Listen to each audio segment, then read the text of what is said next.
Yeah. Cold shit.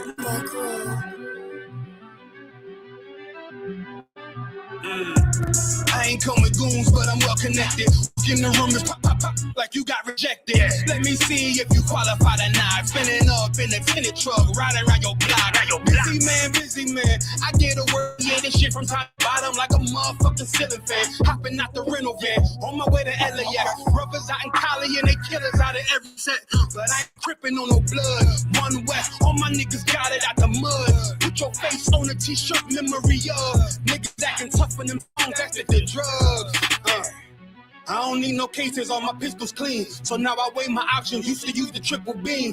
Used to get the wop, mix it with the nicotine. Now I travel state to state and put up on my team. Fuck wrong with them. Ain't know my level, I should let my dog get them.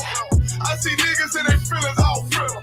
Keep the Glockin' with me, it was like a ball with it. At the end, I gotta stay patient. They hate me, Lord, I gotta stay patient. You one of them? Yeah. What's the problem? I'm one West, go to war with everybody. Cut the grab for the snake, fuck the gospel. Front line with them soldiers, that's my posture. Gun drawn, trying to curse the imposter. Shit get out the pocket, go to war with everybody, yeah. Shit that hate, make it to the featherweights. Niggas say they hard, but they sweeter than a dedication. Hold on, think it's time to introduce. I'm a man and a beast and a step and a roller. Hold on, and a G and a soldier and a mover. Hold on, and a killer and a prophet and a shooter, nigga. Trying to stay humble, my shit crazy. Cold leader, need the blue stripes, no brick baby. Can't be serious, you a funny boy, young fly. Look wrong, must be a dummy, I ain't gun shy. Fuck that little bitch, she a hook. Nigga swear he gon' bring him to the bush. The fuck wrong with him? Ain't on my level, I should let my dog get him. Niggas in their feelings, I don't feel them. Keep the Glockin' with me, it was like a ball with it. Be at the end, gotta stay patient. They hate me, Lord, I gotta stay patient. You one of them? Yeah. What's the problem? I'm one West, go to war with everybody. Yeah. I'm from Philly, it get hot, you catch a cold case. I'm one West, these brothers trying to set my soul straight. They done turned me to a prophet from a demon, and I'm locked in this shit and I ain't leaving. Never. Ski mask transform to war mode like I'm Voltron. Stamp on my head and my chest from the most high. Put something tight around your neck like a bow tie. Got my niggas waiting charged up like they phone died. Red letter, drip clean, it looks so fly. Claim he riding, that's why I left his ass roadside. He gon' die. Skyscraper to a nosedive. 9mm plus P, fuck a 4-5. The fuck wrong with him? Ain't on my level, I should let my dog get him. I see niggas and they all feel them. Keep the Glockin' with me, it was like a ball with it. Be at the end, I gotta stay patient. They hate me, Lord, I gotta stay patient. You one of them? Yeah. What's the problem? I'm one West, go to war with everybody.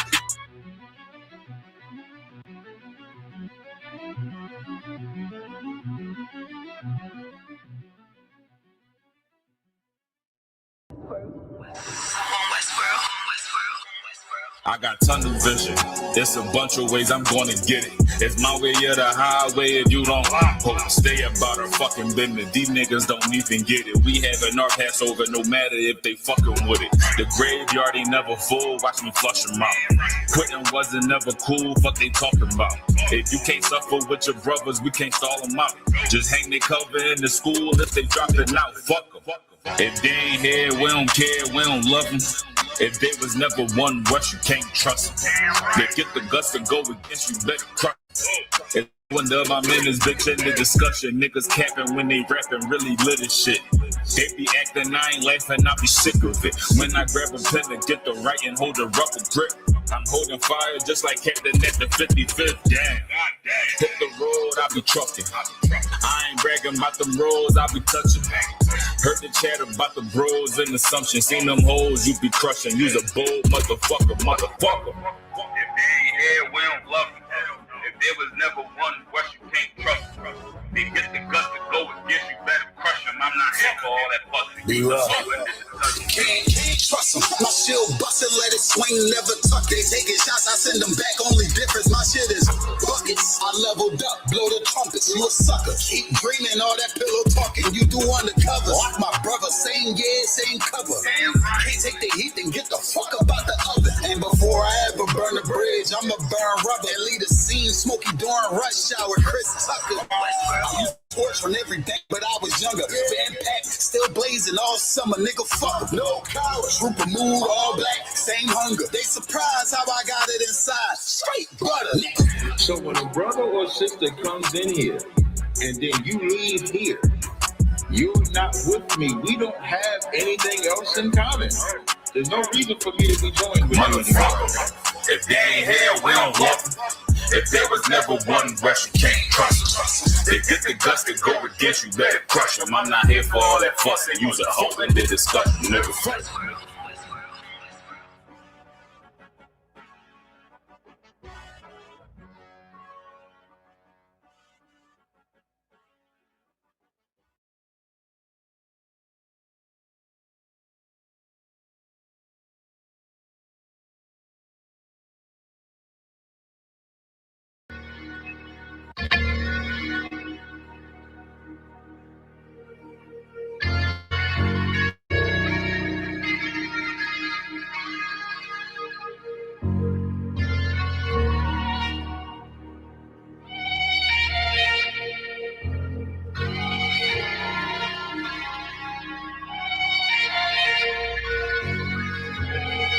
Seen heaven turn to hell, I gotta stay alive. Lord have mercy on my soul, stand by my side. I killed the old man and I watched him die.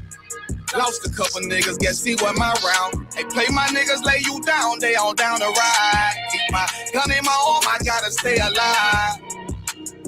I gotta stay alive. Keep my gun in my arm, I gotta stay alive. Tell me we don't live in hell. My brother doing 55 in that cell. Nigga claiming he your round, he'll spin shell. Same nigga you put on to hit the standing tail. How the fuck you turn your back on a nigga that love you? Treat your kids like my kids, treat you like a brother. I told my dog, let's leave the streets to serve the most high. He said, fuck that shit, he trying to sell another pot.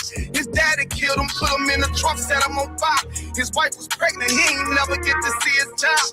Had me thinking to myself, what happened if I die? Look my babies in the eyes, I gotta stay alive. I put my ego on the shelf and my pride to the side. I'm with some niggas who gon' step and got God on their side. Got in the ISUPK, they keep asking me why.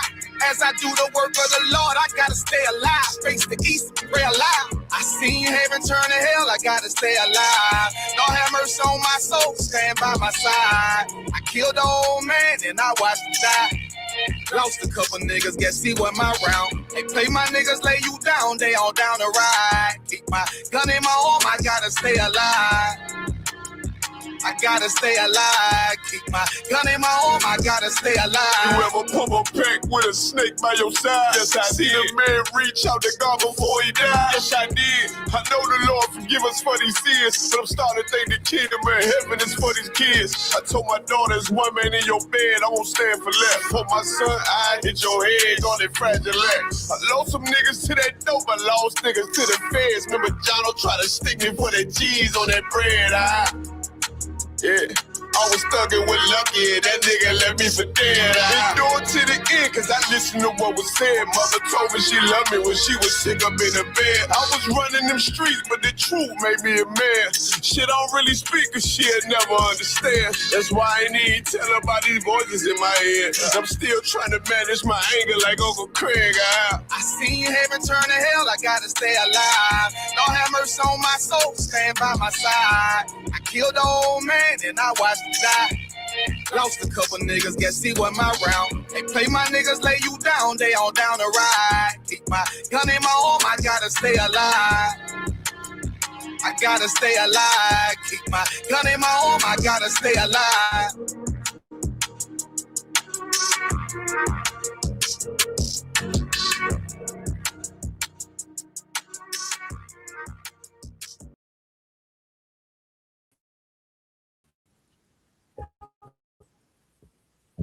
Hey, Asha, you ready to rock and roll? It's not muted. Asha, can you hear me? I don't know if Asha can hear me. Is the mic is it set for the mic on here? Yeah, I am getting levels. Let me call him and make sure that we good.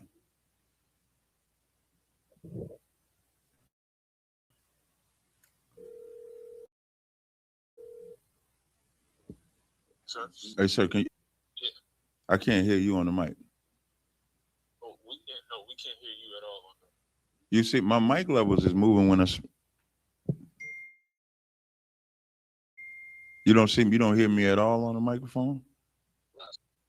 You said they don't hear me at all, y'all. All right. Give me 1 second. For those that don't know, in Houston, we do it in Houston, but we also broadcast to on the internet. So we're just making sure the mic and everything is straight, and then we go from there.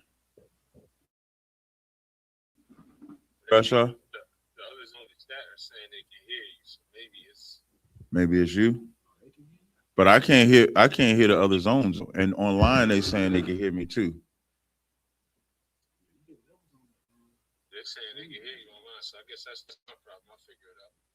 No, that's gonna be terrible because you're supposed to read the questions off. I need to be able to hear. I need to be able to hear you. Is your mic on? Is your on the email? Like ISUPK HQ? What I see on the screen, you ISUPK HQ, right? Yes, sir. Your mic is off. Yeah, I'm muted so I can talk to you. Well, I'm muted so I can see I can hear you. Shalom. No, we don't hear you at all, brother. But Pittsburgh, if they can hear me, Pittsburgh, can you speak? Con, I don't want Con. I can hear you well, sir. Yeah, I can hear Pittsburgh. Yeah, I hear Pittsburgh with no problem, brother. Okay, I'm gonna figure that out. Where's the One West online classes? They not on this live? Oh, okay. I ain't see them. I ain't see them as one of the channels on here. Oh, okay, perfect. Yeah, I don't know what's up with that, with your joint. I mean, I could take some questions, I guess, in the room while you work it out. You want to try that?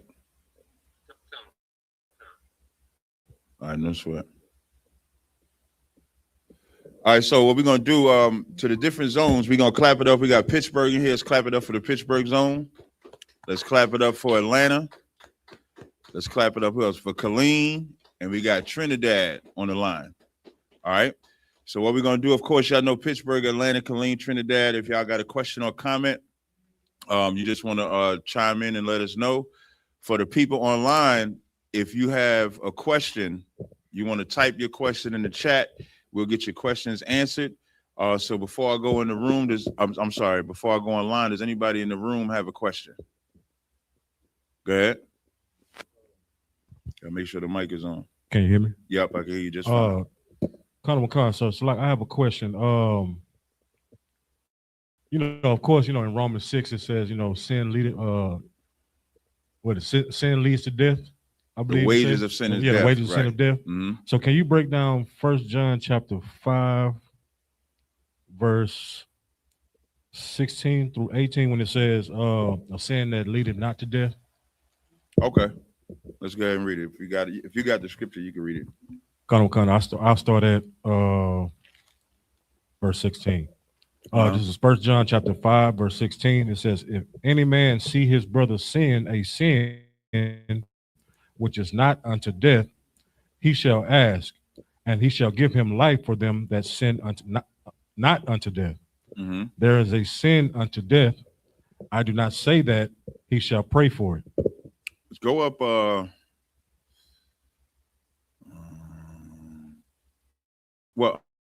We can stay right there. So if you see a brother sin a sin which is not unto death, now this has nothing to do with Romans 6 and 23. Okay. When Romans 6 and 23 say, for the wages of sin is death, but the gift of life is eternal life through Christ. What that's talking about is under the old covenant, we all owed a debt, no matter what the sin was. Under Christ, we're now redeemed from having to pay that debt. Okay. That's the wages of a sin. The wages of any sin, it would require death. That's what Romans 6 and 23 is talking about. So in 1 John 5 and 16, it says, if any man see a brother sin which is not unto death, he shall ask, and he shall give him life for them that sin not unto death. Now, what does that part mean? That's the part I need broke down, sir. Okay, and you want to give it a shot? What does that part mean? If any man see a brother sin a sin which is not unto death, he shall ask, and he shall give him life for them that sin a sin not unto death. Anybody? Out of y'all?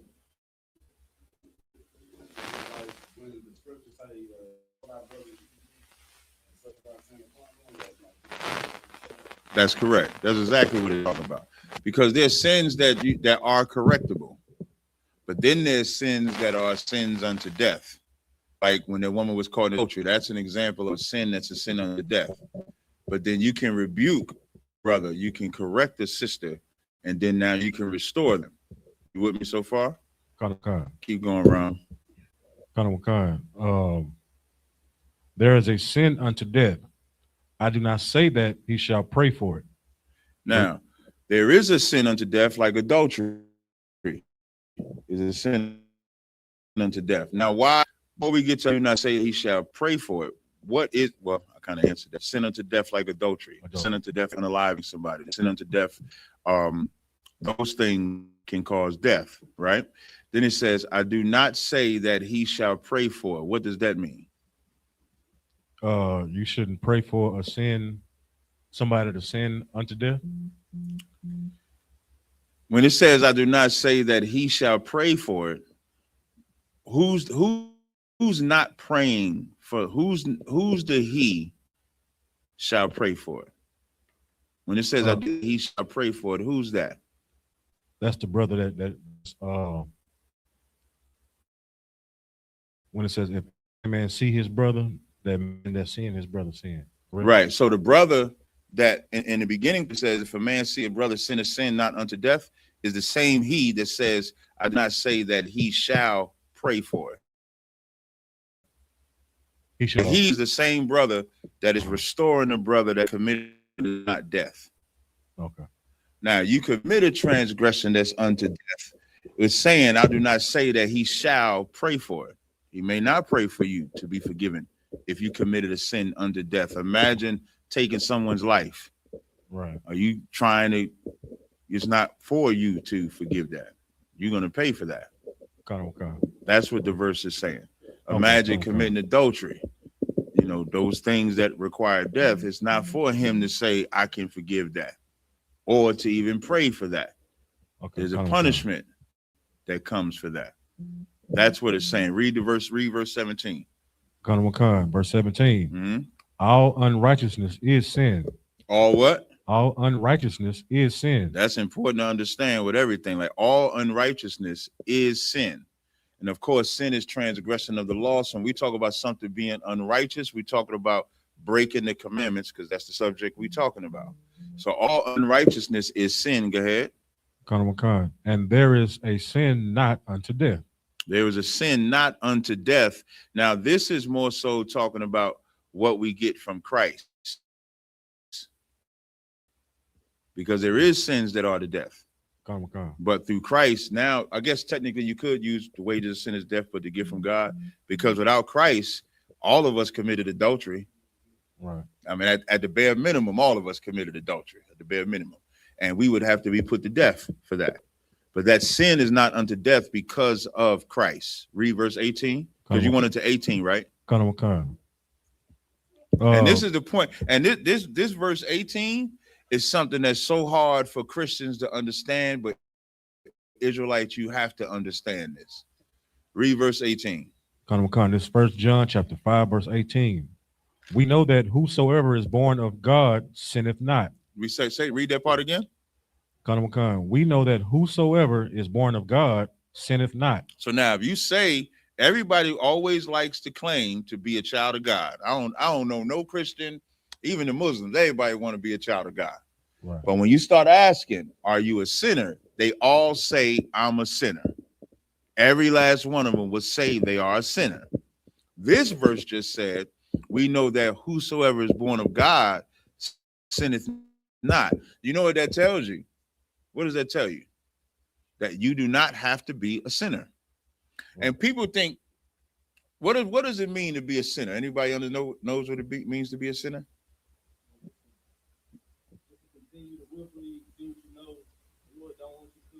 That's a good answer. Like a crackhead. You know what makes a crackhead? A crackhead is somebody that you know is actively going out there buying crack. Well, y'all young.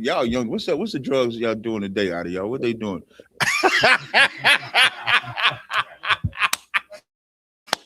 Listen, I'm a little older, so I know they probably ain't doing crack today. No, I'm sorry. No, but so you got like the lean, the syrups, and all the different drugs that are out here. So when you call somebody a drug addict, it's because you know that they are addicted to drugs now. I'm screaming, they are addicted to drugs. They make it their business to go get high. They make it their business to wake up. Even an alcoholic, somebody that had a drink occasionally, an alcoholic that lives, eats, and breathes alcohol. That's an alcoholic. And when you see them drinking, they can't have like one sip. They got to drink. Well, a sinner is just what you said. A sinner is somebody that actively goes out there and sins and teaches to sin, which is what the Christian church is. The Christian church would tell you the God's laws are done away with. That is sinners. And that's why they'll tell you, what they say? We all fall short. Right. This verse is saying, if you born of God, you can't sin. So you can't be a sinner. So keeping the commandments is easy if you're born of God. It ain't even that hard. Like I remember when I first came into the truth and they say, yeah, to keep the law. I used to say to myself, all 613, that's what people think.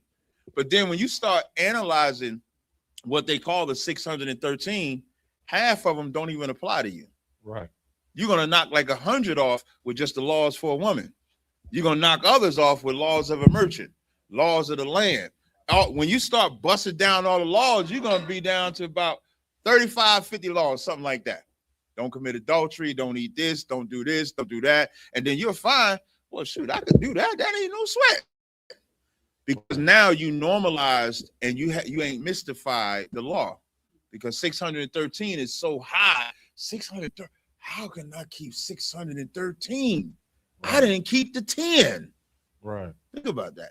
So now when it says, whoso is born of God sinneth not, keep reading. But he that is begotten of God keepeth himself. Mm-hmm. And that now before you read the latter part, what does that mean that he that is begotten of God keepeth himself? What does that part mean, to keepeth himself? Okay.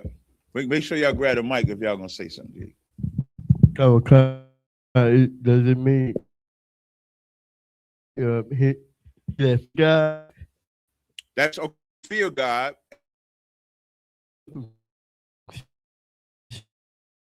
Sin. You keep it by fearing God, keeping his law. That's true. And keeping the memory. You keep yourself from, as he says, keep yourself from going into their ways. Because that's right. You train yourself discipline like anything else. Like if you go to the gym and you work out, right? As you go into the gym, you don't start off being able to bench 135. You don't start off being able to bench 60 pounds on a dumbbell.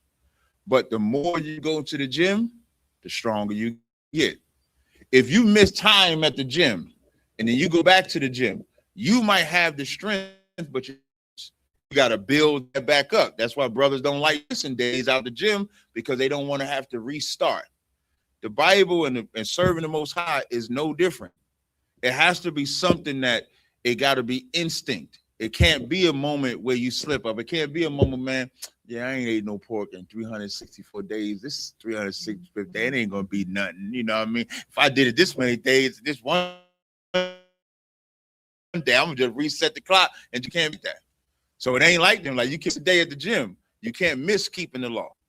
That's what, when it says, he that is begotten of God keepeth himself, there's not time that he's not on point or on par with the Most High. That's the whole point when Christ said, I and my Father are one. And then what did Christ say? We supposed to be one with them. So in order for us to be one, we have to be locked in just like that. Keep reading the verse. And that wicked one toucheth him not. That's the only way he can't touch you. Because you know what he's trying to do? He's trying to touch you.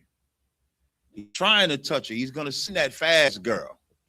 He's going to send that sin used to love, whether it was the smell of that good weed you used to like to smoke. That lean, I know down in Houston, that's y'all thing. Y'all like to drink that lean, right? That lean you like to drink. They're gonna play your favorite song you used to listen to drink that lean. Right. You know, so the things that you desire the most is that if you don't train yourself to hate it, he'll be able to touch you. So that's what those verses mean, Ron. Right, the water, sir. Hey, no sweat out. New York, you up there? You good to go now, New York?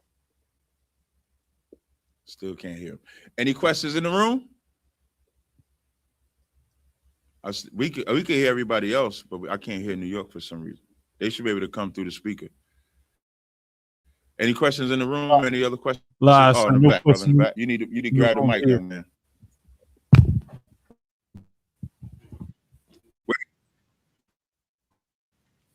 Wait, say it again, Aisha? I said live, so no questions in the room here. Colleen does have a question. Aisha, say that again. Okay, all right, no sweat. I got one question from a brother in the room. I'm gonna take that and then I'm gonna go to Colleen, all right? Okay. Good, young man. No, young man, it's on you. Okay, all right. Listen, get that brother a hand. Let me tell you something. I ain't seen a brother. I ain't seen a brother with a notebook in school class since I've been in class. Like that, I ain't seen a notebook, and I talk about it all the time. Young man, you on your way. Because I used to come with that notebook. I used to write my scriptures down, precepts down, all of that. What is your question? Listen, I'm honored to answer your question. What is your question, brother? Yes, sir, but it's a question about Proverbs in chapter 23, verse 23. What does it mean when it says, buy the truth and sell it not? That's listen, that is a beautiful question to ask, right? So now at the outset, it's saying, buy the truth. And then on the other end, it's saying, sell it not.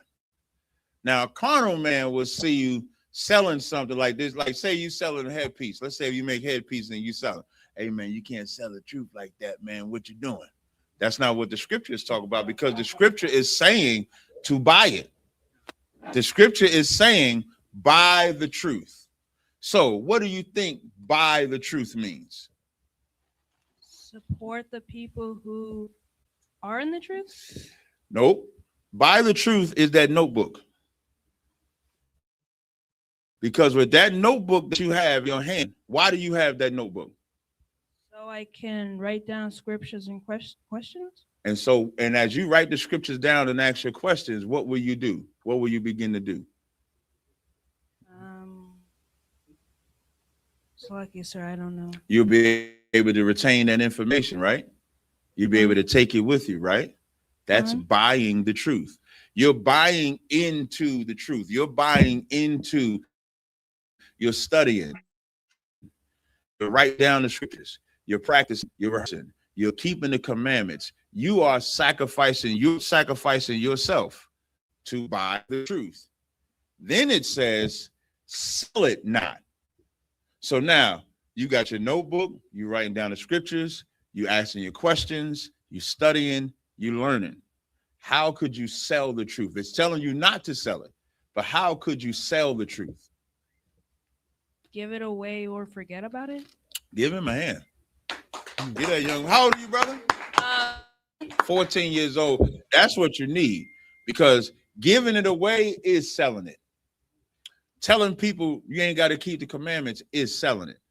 That's what selling the truth is. Selling the truth is when you take the beauty of being redeemed by the Most High, and then times might get hard because, they tell you when you come and serve the Lord, you're just supposed to be happy. Supposed to be happy, supposed to get money or something like that, when you're more than likely to lose everything. And as you start losing and going through any type of trial, you sell the truth by leaving the truth. That's how you sell it. We would say is don't be a sellout.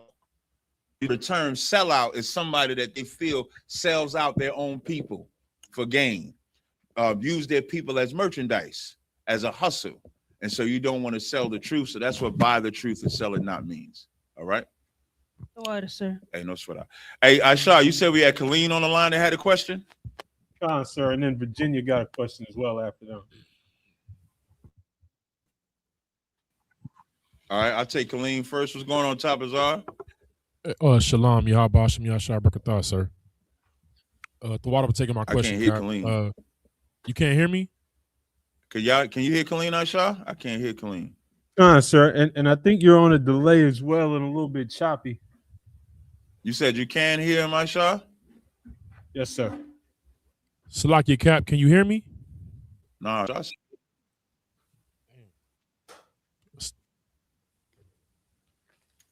But he heard Pittsburgh. You say you think I'm on a delay? Con, sir. I do look like I'm on a delay when I'm looking at it. That's the camera. Okay. Cap, can you hear me? Give me 1 second, Ashar. Con. Yeah, I can hear you. Oh, that's a serious delay. You said people what? Y'all lagging a lot, sir.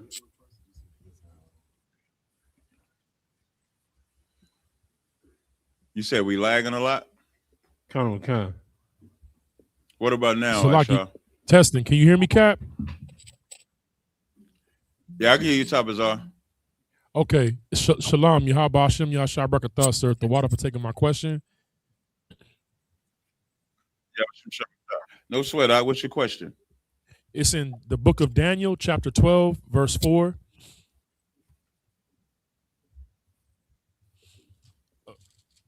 And it says, "But thou, O Daniel, shut up the words and seal the book, even to the time of the end. Many shall run to and fro, and knowledge shall be increased." I wanted to understand, what does the run to and fro mean, and then the knowledge to be increased. And I have one more question, Salaki. Mm-hmm.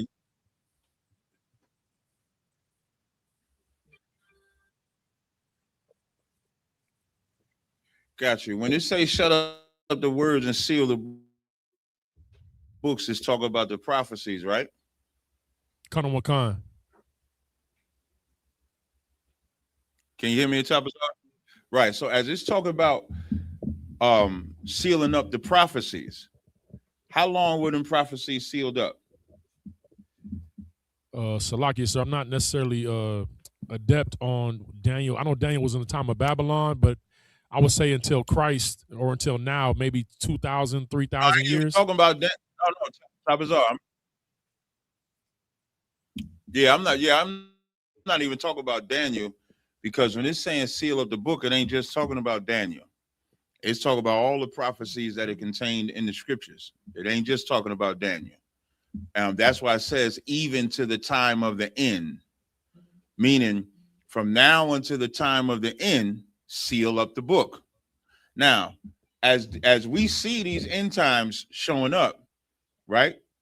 What has happened or transpired during that time? Because remember, it says many shall run. It says many shall run to and fro. So when it says many shall run to and fro, what are they running to and fro for? Salakia, my lord, that was my question. I wanted to break down to that. I don't know. They're running to and fro to understand the Bible. The reason why it says many shall run to and fro, how many breakdowns have existed of the Bible? I guess as many denominations that Christianity has. Like when just so you know what I'm saying. There you go. And everybody in Christianity has every breakdown who the children of Israel are, what this prophecy mean, what Revelations mean, what this is talking about in Isaiah, what this is talking about Ezekiel. You got the so-called Jew saying he fulfilled a prophecy in 1948. The state of Israel. That's what it's talking about when it says many shall run to and fro. Because many shall run to and fro to the knowledge that is sealed in book. You follow me so far? Kana Wakan, sir. Yeah. It's a severe lag, Cap. It's a crazy delay on. I think it's a crazy delay on here. So when it says knowledge shall be increased, yeah, Khan, I'm aware. You say you're getting what?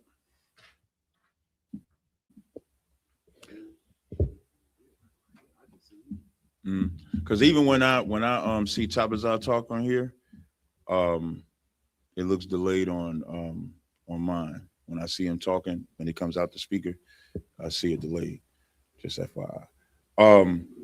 So when it says knowledge shall be increased, it's not talking about the right knowledge. It's pairing right with the run to and fro. So when it say run to and fro, like in Corinthians, in the book of Corinthians.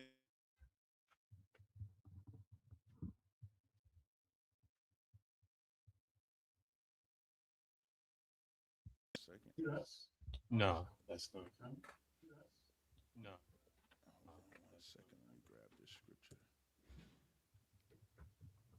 Sir? It's in Corinthians. It could be the first chapter. Hey, Asha, I think he's looking up the scripture. Yeah. I don't know if the sound cut out or not. I think he's looking up the scripture. So in Corinthians 1, you say what Must be a setting or something that you may have touched. 1 Corinthians 1 and 22, right? It says, so the Jews require a sign, wisdom, what I was looking for. And Slacking, sir, if you can hear me, your audio got very low. We preach Christ crucified unto the Jews a stumbling block and unto the Greeks foolishness. So when it's saying that the Greeks seek after Slacking, sir, if you can hear me, your audio.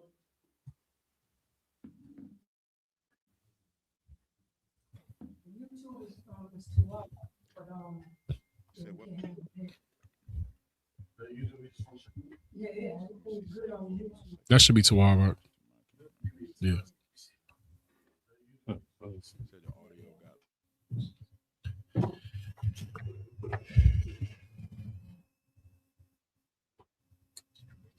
This is sad, bro.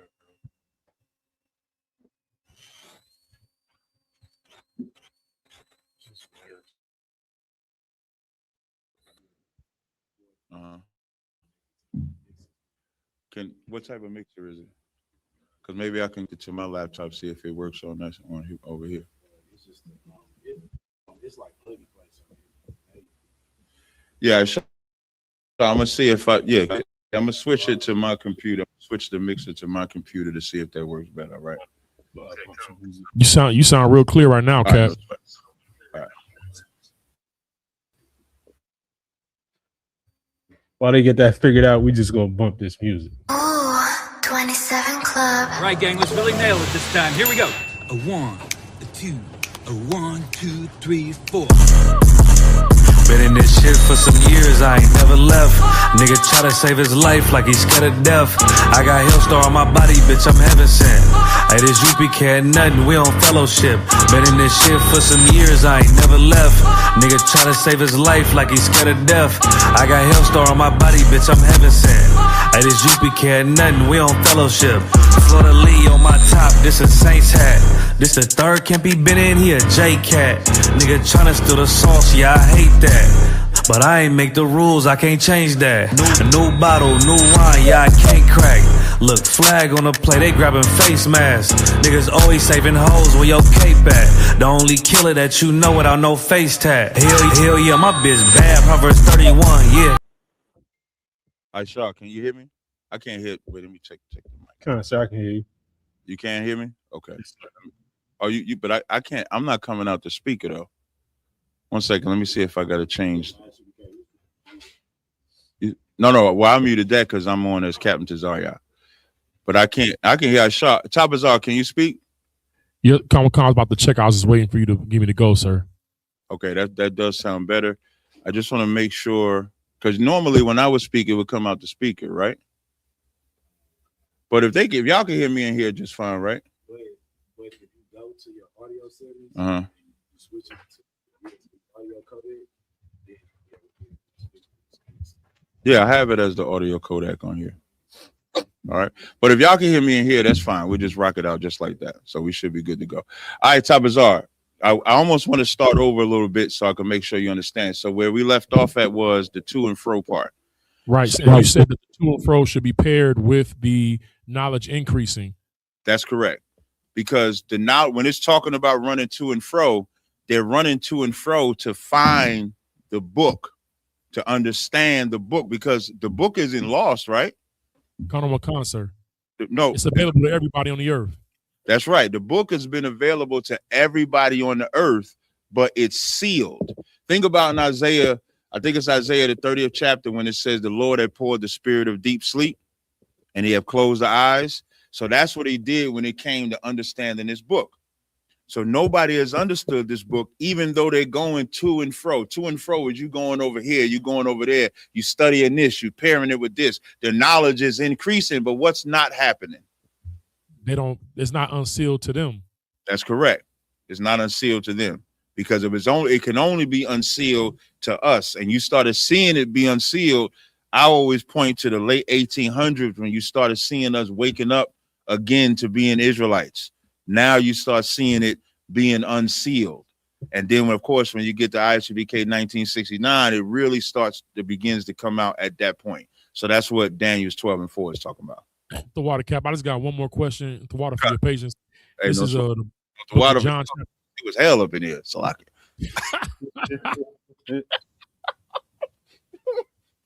Got on one con, sir. The book of John, chapter 10. This is just basically verse 7 through 9. This is a general breakdown. You said didn't say and what verse? This is the book of John, chapter 10, verse 7 through 9. Okay, go ahead. Cut on one con, sir. Then said Yahushua unto them again, Verily, verily, I say unto you, I am the door of the sheep. All that ever came before me are thieves and robbers, but the sheep did not hear them. I am the door. By me, if any man enter in, he shall be saved and shall go in and out and find pasture. I had a question about the thieves and robbers because there were many prophets that came before him. He can't be talking about the people that the Lord sent. So is he just talking about the Pharisees and Sadducees and like the Hasmonean dynasty? Is that who he's saying, thieves and robbers?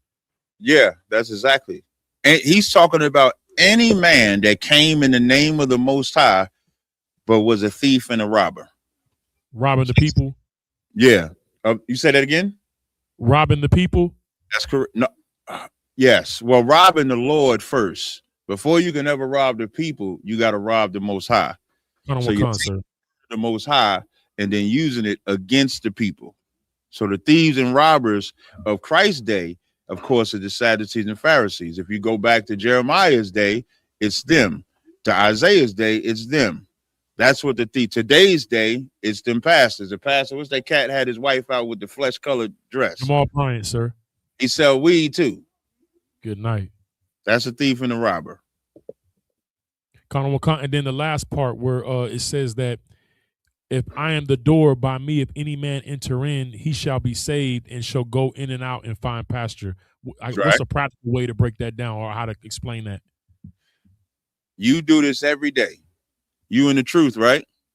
Kana Wakan, sir. Do you go out into the world? Kana Wakan. And what do you do out in the world? What I'm ordered to do, sir.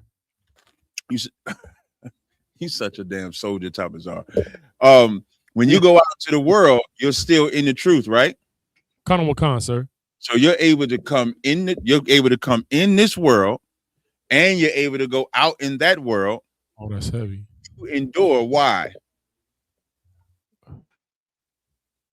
It's right in front of you. Okay, I'm able to go in and come out. Is it the fine pasture? Is that the key to the breakdown or no? Okay. Because I'm sorry, go ahead. No, I was just gonna say because of Christ. Yeah, because Christ is your door. The verse 9 says, I am the door. By me, if any man enter in, he shall be saved. He shall go in and out and find pasture. So no matter where you go, in or out, you find pasture because Christ is your door. That's heavy. Christ. So does pasture mean does the pasture mean like rest? Like what does that mean? Like to find pasture? That's exactly what it means. It means rest. So if I could, sir. Yes. Like when you go into, I mean you specifically, when you go into these different platforms, right? Because you all over the earth, all over the internet, right? You go into these different interviews and these different battles and debates. And the one thing I always say about you, Cap, is like to me, you the coolest in Israel. Like you one of the coolest in Israel. But I say that, I'm saying that because when I see you in situations that may, like, I get agitated for you, like Peter trying to grab a sword, I'm getting mad. But when I watch you, sorry, go ahead, sir. Everybody get agitated for me. Everybody. I don't know a brother in the school or in the world that say, Cap, I don't know why you keep doing it, why you talk to him. You got all the patience in the world. I don't know no brother that don't tell me that. Well, no, I don't mean like not seeing you out there. I mean just like what you have to endure while you're there. But the reason why I call you the coolest is because it don't matter the situation. It's like you always at rest. It don't matter what they're doing or what they're trying to do. You always like just at rest. So is that what that means? Like no matter any situation. Yeah, that's exactly what it means. Because when I looked up pasture, it says feeding of the food pasteurized to eat. So whether I'm in or out, I can do both because Yahushua, because of the Most High, because of Yahushua, because of Commander General, because of the generals that give me counsel all the time, I can go in and out of them places. And you know who else can go in and out of them places? You can. I've seen you have conversations. What's that conversation you had about the Mexicans? When the camp, it was a recent camp I saw with you, and you was talking to some Edomite in San Antonio, the Alamo. At the Alamo, right? Can you break down what you said to him? He was asked. He took a flyer from us, and on the flyer it said Black and Brown Unity. Right. So he was asking about he was saying, why is it just Black and Brown Unity? That was his question. That was his question. So his question was like, why is it just Black and Brown Unity? Because obviously he wants him to be a part of that unity, right? Sir. Okay, good.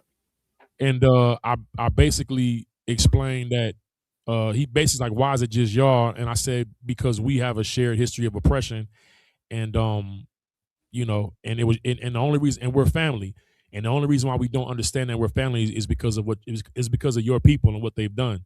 Right. What did the Edomite say after that? Well, I asked him, does he know the history of the Alamo? And he was like, do you really want to get into this? And then I just, stepped on him after that. That's it. Because we all do the exact same thing. Like, I'm not that special. We just all are servants of the Most High.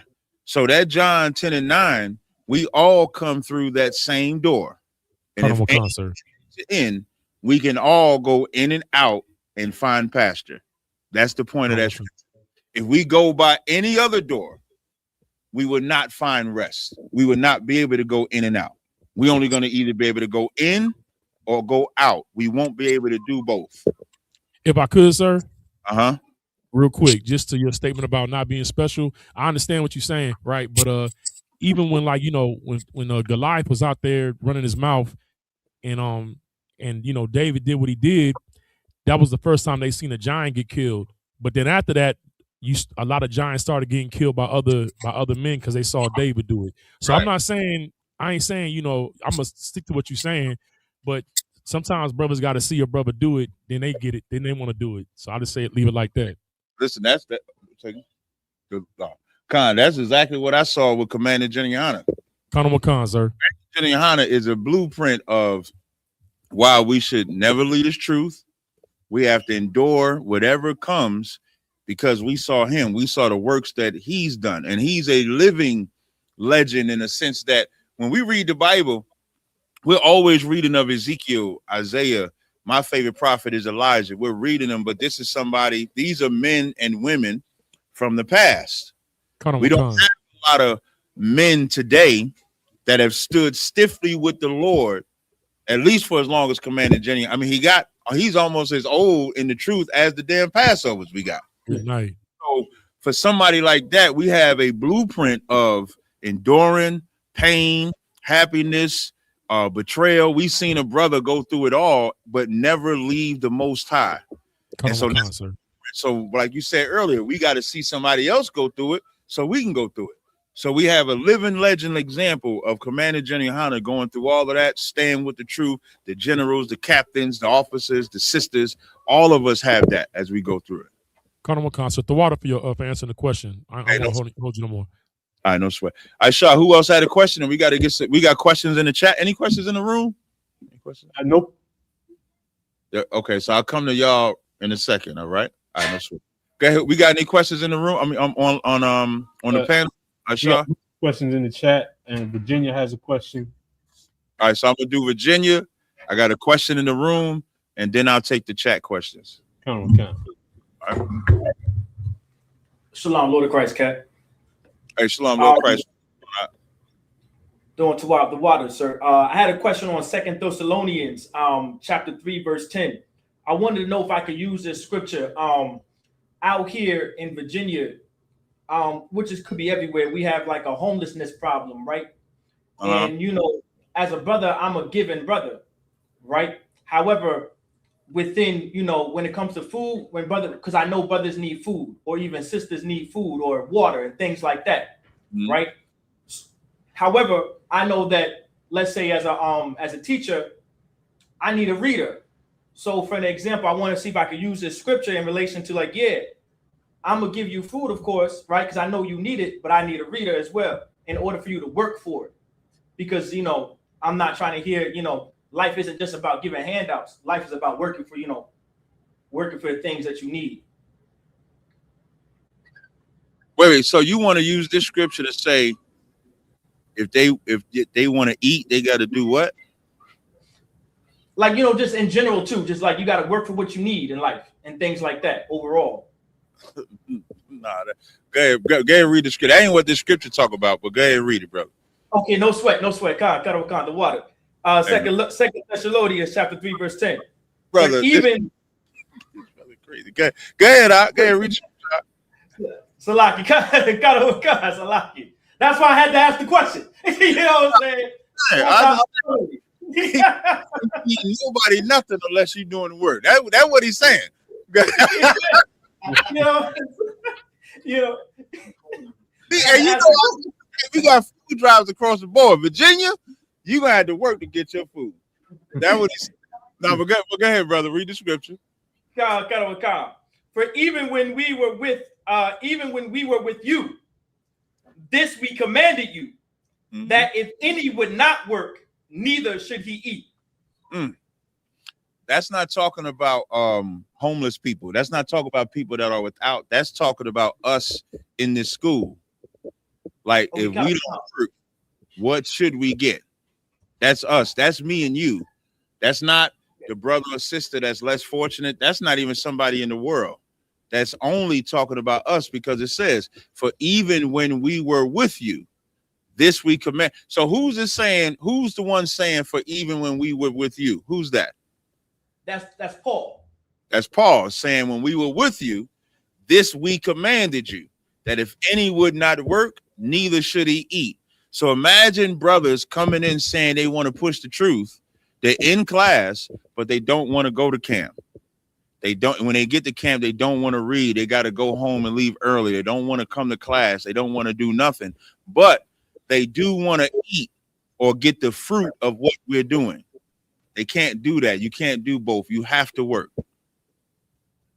That's what that's.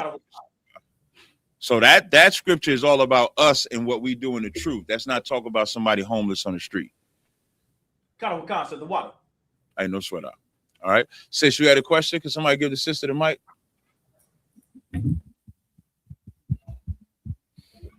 And after I take the question in class, excuse me, in the room, I'll take the questions online. Go ahead, sis. What's your question? Okay. I wanted to know, since I'm new to ISUPK, what's the significance or the breakdown of not celebrating birthdays? Okay, so the significance of not celebrating birthdays, somebody get me Jeremiah 10:1, and then get me Job 1 and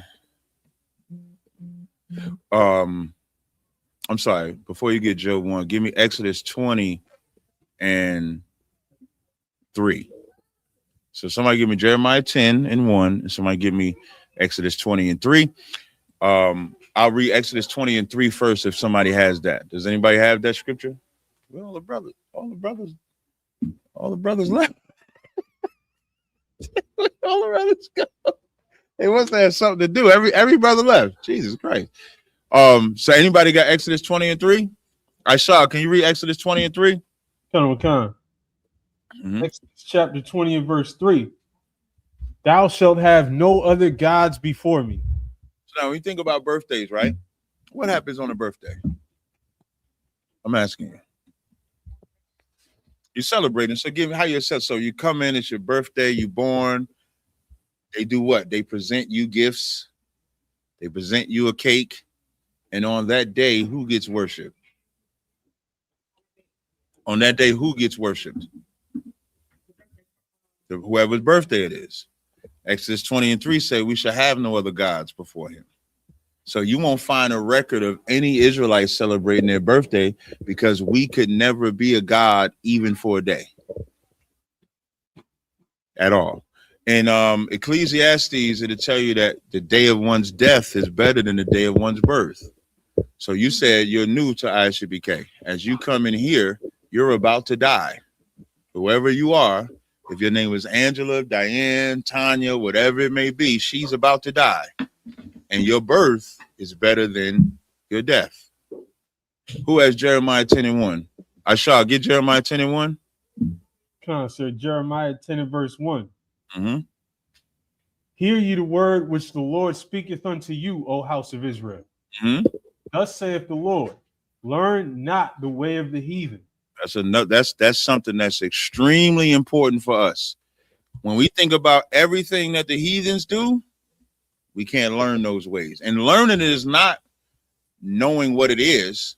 That's not what the learning that it's talking about. So you can know what a birthday is. I know what a birthday party is. I know what's the next the Valentine's Day coming up. When everybody going, even the woman you hate, you got to buy her some hearts and candies and stuff for Valentine's Day because that's what the heathen say. So I know what Valentine's Day is. I know the history of Valentine's Day. When it says learn not the ways, it's talking about learning to do it. So the Bible is saying learn not the ways of the heathen. So birthdays are a heathenistic custom. When you go into the blowing of the candles, you'll see the history of blowing out them candles is to keep evil spirits away. That's the whole point of that. Read on. Come. And be not dismayed at the signs of heaven. Boy, and them signs of heaven, what's up in the heaven? The sun, the moon, and the stars, right? And what's a big deal with birthdays? What is a big deal? Who knows? Who? Well, we got the good day out the way. We got the celebration out the way. What else comes with your birthday? Who knows? We talk about the sun, moon, and the stars. Thank you, sis. When you start getting into them zodiac signs, and women fall for this more than men. Men will swear. Women will swear their relationship by Scorpio. If they're Sagittarius, they're not compatible with the Cancer or the Virgo, whatever it goes, because somebody in the stars told them that. That's why I'm saying be not dismayed by the signs of heaven. So the woman, she and what's crazy is she picked the wrong man, even if she go by the zodiac, because she's so dismayed. The Cancer man might, but the horoscope told her something different. So she's going with the Scorpio man, and he beating the hell out of her. So that's what it's talking. Made the signs of heaven. People think if you're born in the January, if you go into this sign, if you go to the earth sign, and you got you in this house, you in that house. You know, houses is big deals, and that's how they lead captive silly women. So the Lord is saying, be not dismayed by the signs of heaven. All right. Now go to the book of Job 1 and 4. Somebody go to Job 1 and 4. Job chapter 1 and verse 4. And his sons went and feasted in their houses, everyone his day. So now we're reading a birthday. This is Job 1 and 4. It says, and his sons went and feasted in their houses, everyone his day. Go ahead. And sent and called for their 3 sisters to eat and to drink with them. And sent and called their sisters to eat and drink. Read verse 5.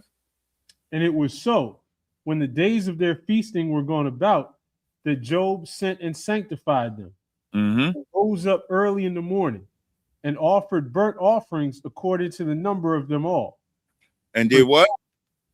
And offered burnt offerings according to the number of them all. Now, Job is he finds out what they did.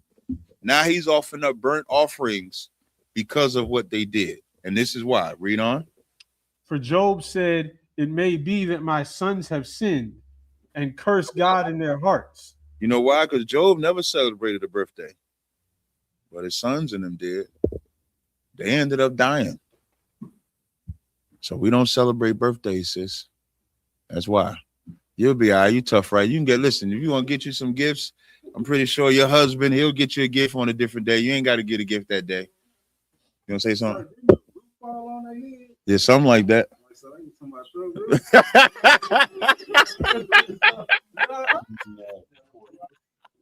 All right, I'll take questions online. I'll take questions online.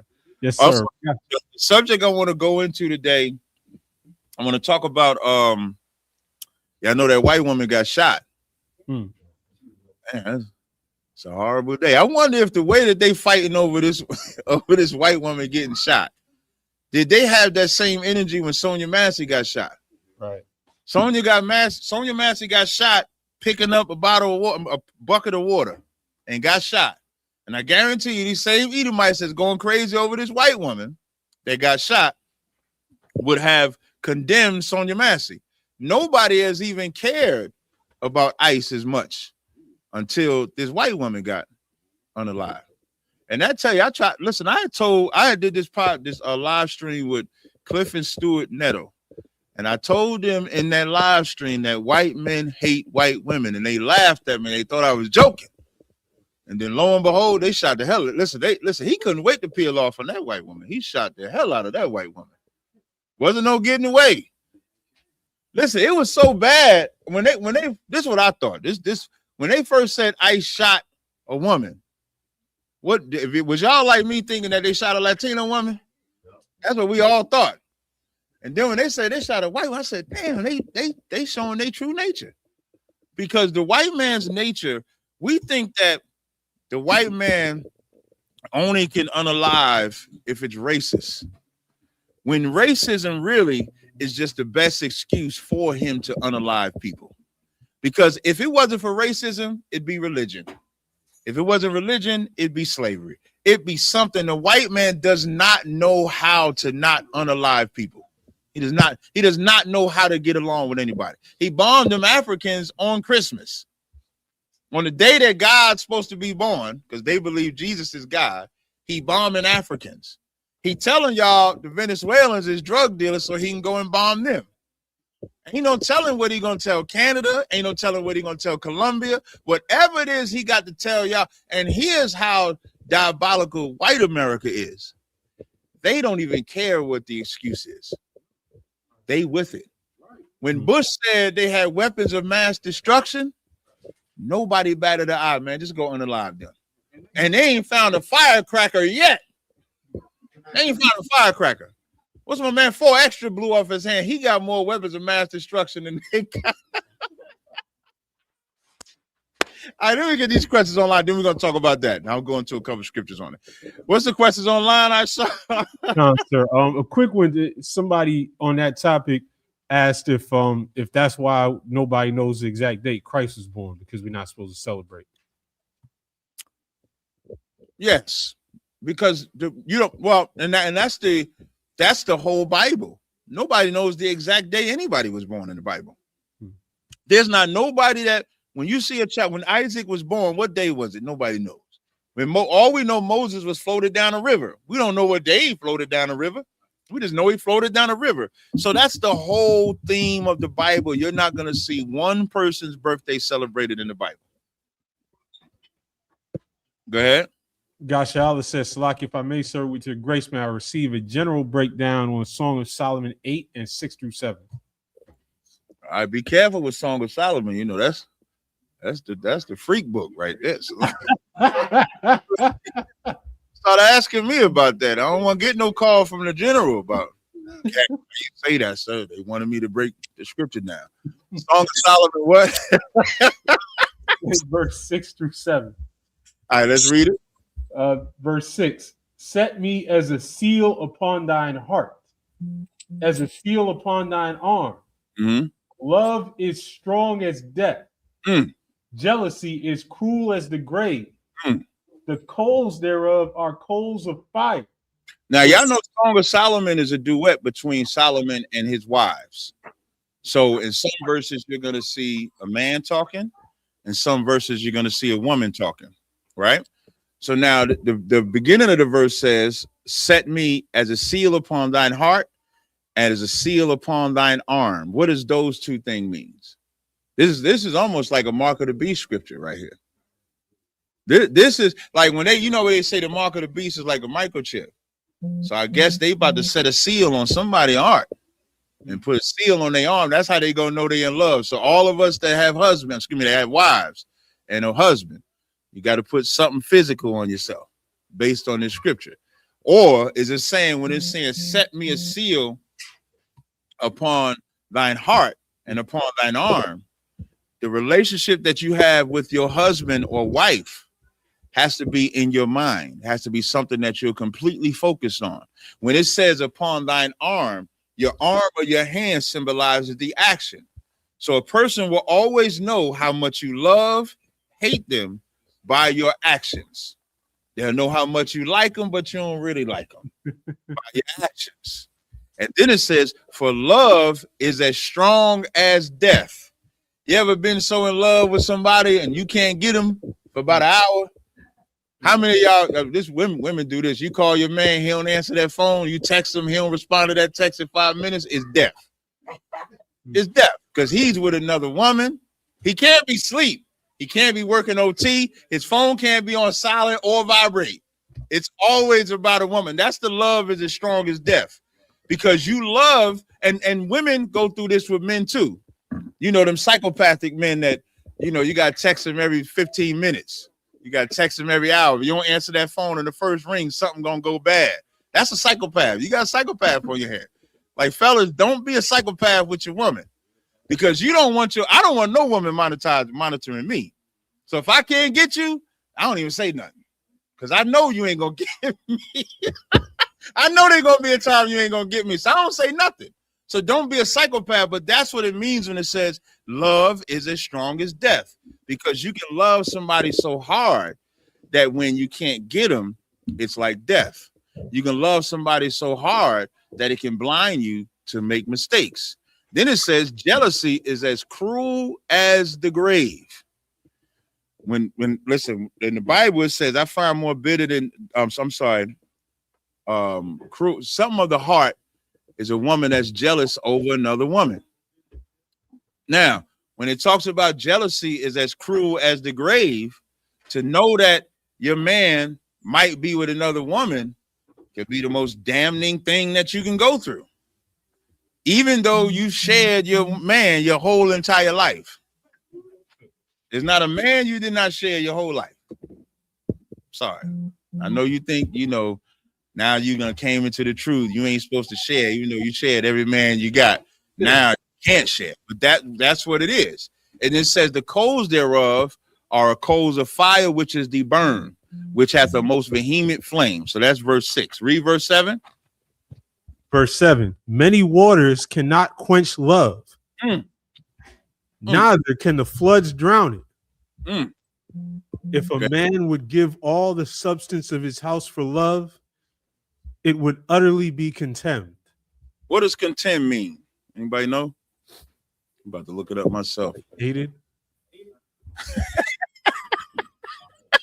What does it mean? Hated, sir? Hated. No, that's the wrong word. Let me make sure I look up the right word. I think y'all right. Wrong word, sir. No, I looked up when I first typed it typed content, not the other word. So I had to make sure I read it right. I didn't want to say I got y'all wrong and you like, nah, Cap, that ain't what it means. It says to treat or regard with contempt. And so you know what that's saying? It's saying if any man would give all the substance of his house for love, it would be utterly in contempt. It would be utterly hated. Why would it be utterly hated?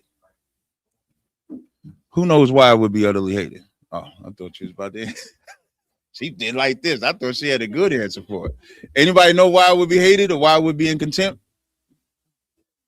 Now, no woman's going to answer this question. You know, a woman don't really respect a man that she can control. She don't. If you do everything for a woman, that's what this verse is talking about. When it says, if a man give all the substance of his house for love, it will utterly be content. Here's the battle. Your woman wants to control everything. And when the woman is talking to you, she's talking like she wants to be in control of everything that you do. She want to know where you're going, how long you're going to be there. When you get off, you better call her. You better check in. That's what she's saying out of her mouth. Spiritually, she just wants that dominated. That's what she wants. She needs it dominated. You know how you know she needs it dominated? Because when she gets a man that does everything she wants, she go find a man that won't give her what she wants. She go find a man that's abusive to her because she don't know how to deal with a man that would actually give her everything, because that's not what she really wants. She wants a balance, though. That's why men can't be psychopaths. So how does a man not be a psychopath, and how does the woman get control? You balance it. So when the woman is trying to check you for every single thing, you don't let her get that. But you know what you do give her? You let her feel like she got one check-in. You answer, hey, babe, I'm about to go blah, blah, blah, blah, blah, do this. You cool with that? You know what you just did? You just gave her a little bit. You just gave her something. You just like my oils. You just gave her something. Because now she could feel like, well, he did call and ask. As opposed to you not allowing her any leeway. That's how you have to balance it. That's how you control the love is strong as death. That's how you control the jealousy, by creating a balance of your psychopath with her so-called controlling. If a woman is too controlling, it's not going to work. If a man is a psychopath, it's not going to work. That's the balance of being one flesh. The balance of being one flesh knows that I can't give her my whole house of love. She don't even want it. She just want to feel appreciated. You know, I remember Chris Rock said, you got to give a woman compliments. You got to give a woman compliments. You got to make her feel wanted. You got to make her feel like she has some type of control over something that you do. If you make it feel like she just got to shut her mouth, don't say nothing, give me your paycheck, which I'll never understand that. Y'all niggas don't even know how to pay your bills. You want your woman paycheck. I don't know about all that. But that's what the verses talk about. All right, Doc? So like, brother's gonna get mad at me. Cap, why you say don't give up the paycheck? So like,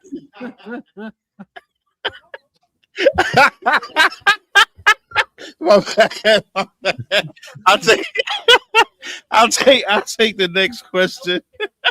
Cap, somebody in the comments said Song of Solomon is the first baby making music. Yes, listen, Song of Solomon is. Can we let's just get off a song? Talk to me off after class about Song of Solomon. I love Song of Solomon. If you got a problem with your Mackin game and you're an Israelite, just send a couple of verses out of Song of Solomon. You'll be straight. I'll take the next question. I'll take the next. On the flip side, somebody asked, how can a man break wedlock according to Ecclesiasticus 23:18? Okay, Ecclesiasticus 23:18. Yes, sir. Okay, let's go a there. A man that breaketh wedlock, saying thus in his heart, who seeth me? I am compassed about with darkness. The walls cover me, and no body. Verse 16. Two sorts of men multiply sin. No. Salak, I meant 17. Salak, I apologize. Okay. Verse 17. All bread is sweet. Wait, no. You can start at 16, Salaki. Verse 16.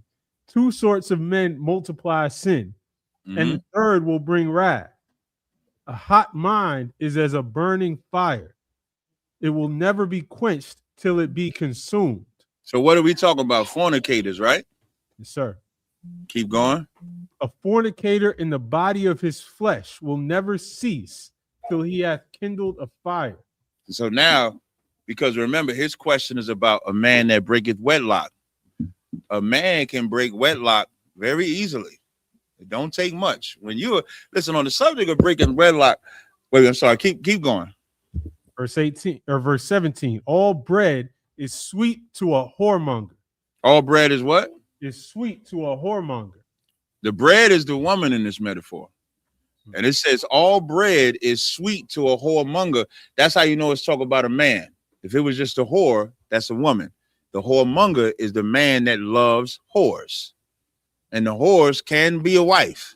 The wife that's sleeping and cheating on her husband, she's the whore. The man that's sleeping with her is the whoremonger. It says all bread is sweet to a whoremonger. Read on. He will not leave off till he die. He will not leave off till he die. In the world, we think that the flex, especially like in the black community, in the world, the flex is always taking somebody else's woman. That's the flex. And the truth is the most disgusting thing I could ever think of. When you think about, if you could put yourself in this, well, we all in the truth. I hope ain't nobody in here committing adultery, right? But in the world, and this is something for fellas, this is mainly for fellas, but I guess women, if y'all was out there getting buck wild too, right? So in the world, when you think about what you do to your woman during sex, why would you think the woman that you cheating with is not doing what you doing to her to another man? Think about that. You think you got a freak on your hand. You think she only that freak with you. Now you know she got another man, but you think all that stuff she doing, she's only doing it with you. And you know what? She told you that she only doing it with you, and you believed her. That is nasty work. That's nasty work when you think about it. Imagine if you ejaculating in that woman and you think you the only one doing that. And you just put your rod into a vagina that got residue in there. That's how demonic that is. And you have to say it like that so that the brothers online that's listening in the world can really understand what that's like. Because when you listen to rap songs, the rap songs is about taking another man's woman. Brother, that's the boast. What I never understand in the celebrity world period is their desire to all sleep with the same woman. I'll never understand the psychology in that. But the psychology is like, I didn't make it until I slept with this brother's woman or this brother's leftovers. That's the psychology of the world. That's why it says all bread is sweet to a whoremonger. That's what's sweet to them. It's like we ain't had nothing till we had this person, right? Keep reading, Asha. Colonel Khan, verse 18, a man that breaketh wedlock. So now we're to the question. The brother said, how can a man break wedlock? Well, the man that sleeps with another man's woman is breaking the wedlock because he's breaking the wedlock of the woman, of the brother that she's currently with. That's how he's breaking wedlock. Keep going. Saying thus in his heart, who seeth me?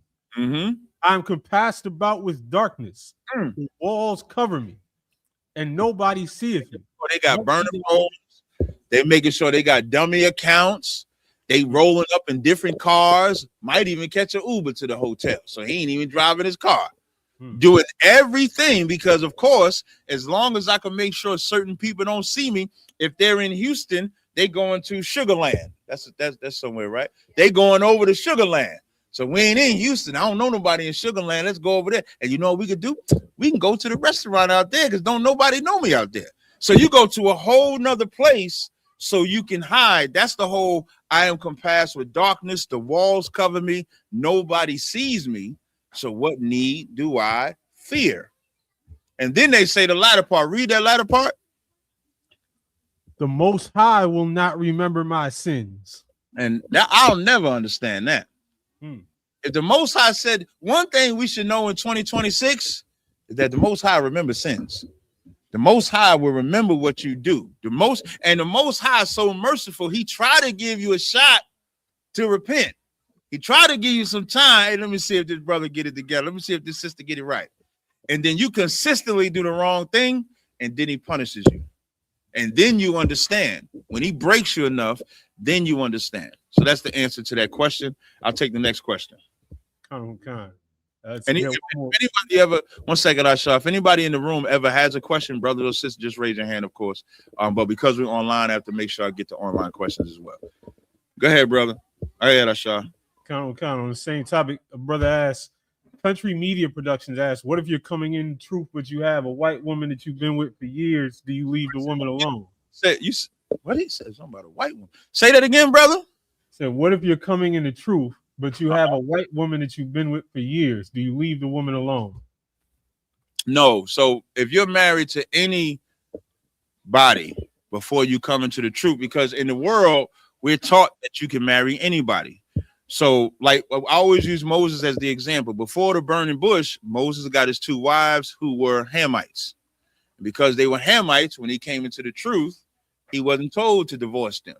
So when a brother or sister is married to a non-Israelite, when they come into the truth, you don't have to divorce them, but they can't come to the Passover. They ain't coming in here. And I feel sorry for you sisters, because at least the brother, if the children is Israelites, the sister, them children ain't even Israelites. Lord be with you. But that's the answer to that question. Colonel Khan. Brother asked, Shalom, Captain TAZARYACH, would you agree that the tribe of Judah, the house of David, was brought as slaves to South America just like they were brought to the U.S. as slaves? Sorry, you should vet some of these questions you asked. Read that question one more time. Colonel Khan. So would you agree that the tribe of Judah was brought as slaves to South America just like they were brought to the U.S. as slaves? Yes. Next question. Colonel Khan. And I asked that because I think that's interesting. I think what he's really asking is like, are the so-called black people in South America the same tribe as the indigenous people in South America, or would they be like Judites that went? Well, they couldn't be the same tribe as the indigenous because the indigenous would be here first. Colonel Khan. That's simple. All right. It's like when we went into Africa, you got indigenous West Africans, and then you got us that migrated to it. Colonel Khan. All right. Go ahead. Brother asked, Salaki, sir, I know both genealogies are Joseph's, but can I get a breakdown on why Matthew says Solomon and Luke says Nathan coming from David the water, sir? Everybody know? Does everybody know what he talk about? In Luke, the 3rd chapter, it says, as was Joseph, Jesus began to be about 30 years, as was supposed, the son of Joseph, which was the son of Heli. And in Matthew 1:16, it says Joseph's father is Jacob. Is everybody familiar with those 2 passages of scripture? If y'all not, because I'm gonna ask y'all, how would you answer that?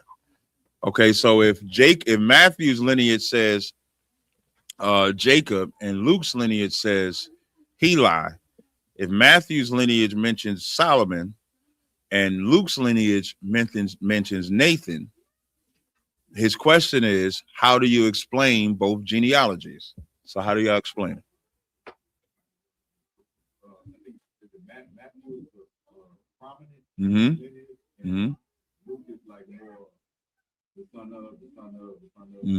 Which is the literal lineage, right? That is correct. To make it more succinct, when you're looking at, let's read it. Since somebody grab Luke 3, I want you to read Luke. Somebody grab Luke 3 and 24. Well, Luke 3 and 23 rather, and then you're gonna grab Matthew 1 and 16. We're gonna read both of them, and then I'm gonna explain to you what that is.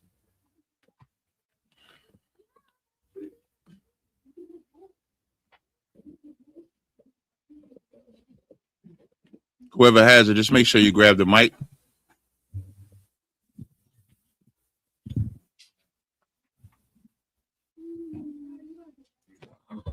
No, can we read Luke? Well, no, you can read Matthew first. That's fine. This is the book of Matthew, chapter 1, verse 16. And Jacob begat Joseph, the husband of Mary. So now when you read that, it says Jacob begat Joseph, right? Now someone go to Luke 3 and 23. The book of Luke, chapter 3, verse 23. And Yahushua himself began to be about 30 years of age, being as was supposed the son of Joseph, which was the son of Heli. So now we got Joseph. Now, the most important thing to remember in both of these breakdowns, both of these scriptures, is that Joseph is the point of reference in both of them. So in Luke, you have Joseph, in Matthew, you have Joseph. Because you'll have Christians that's try to teach you that Joseph is not the father. They'll try to say Luke is Mary's lineage, and Matthew is Joseph's lineage, then that would make the Bible false, because the Bible doesn't say Mary. The Bible says Joseph. So Luke's lineage is the lineage by law. Matthew's lineage is the lineage by flesh. What do I mean? The fleshly father of Joseph is Jacob in Matthew's the first chapter. The father according to the law is Heli, because Heli and Jacob were brothers. Heli died without a father, without seed. Jacob raised up seed for him. When you look up in Luke 3:23, when it says being as was supposed, you see how the as was supposed is there? When you look that up in the Greek, it'll tell you according to custom. The custom is levirate marriage. Are y'all familiar with what levirate marriage is? Levirate marriage is if I have a brother and my brother dies without a son, then by law, I lay with his wife, raise up a son, but it's in my brother's name, so it's not my son. So according to law, Heli is the father of Joseph. According to the flesh, Jacob is the father of Joseph. So when Luke is doing the lineage, he's doing it from the levirate law lineage. That's why you see Nathan there. When Matthew is doing the lineage, he's doing it from the flesh. That's why you see Solomon there. That's the answer. If you ever want an extra biblical source for it, you can look up Julius Africanus. He broke the whole thing down, what I just said, how that's what they always knew. Even those that believe that God made Mary pregnant believe and taught and knew that Joseph was the father. That Joseph was in both lineages, and it just was because of levirate marriage. All right. I'll take the next question. Y'all good to go? Yeah. All right. Don't be in here. Y'all get out there and get confounded. Don't say Captain X if y'all was good to go. All right. I'll take the next question. I'll take the next question. Go ahead. Colonel, can I shout out to 2 quick super chats from Officer Watt? Appreciate it. And from Tony's Success, he has a question with it. Are you claiming you are an Israelite by biological descent, literal ancestry? Yes. I'm a biological descendant of Israel. That's correct. Next question. Colonel Khan, sir.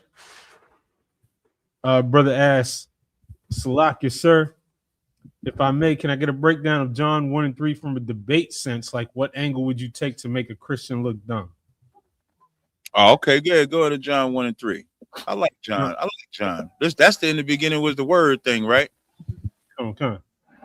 John 1 and 3. All things were made by him, and without him was not anything made that was made. Okay, so now he wants to know how you would debate that. How would y'all debate? I thought he was going to talk about in the same was the beginning with God. So now all things were made by him, and without him was not anything made that was made. Now, he wants to know how you would cut a Christian with this that's saying that Jesus is the Most High God? I would start at verse 1 is where I would start at. Can you read verse 1, please? In the beginning was the word. In the beginning, what? In the beginning was the word. So in the beginning was the word. Who's the word? Christ. Christ is the word, right? That because it has the word the there, that's the strongest point. Because the word the there is the strongest point. Keep going. And the word was with God. And the word was what?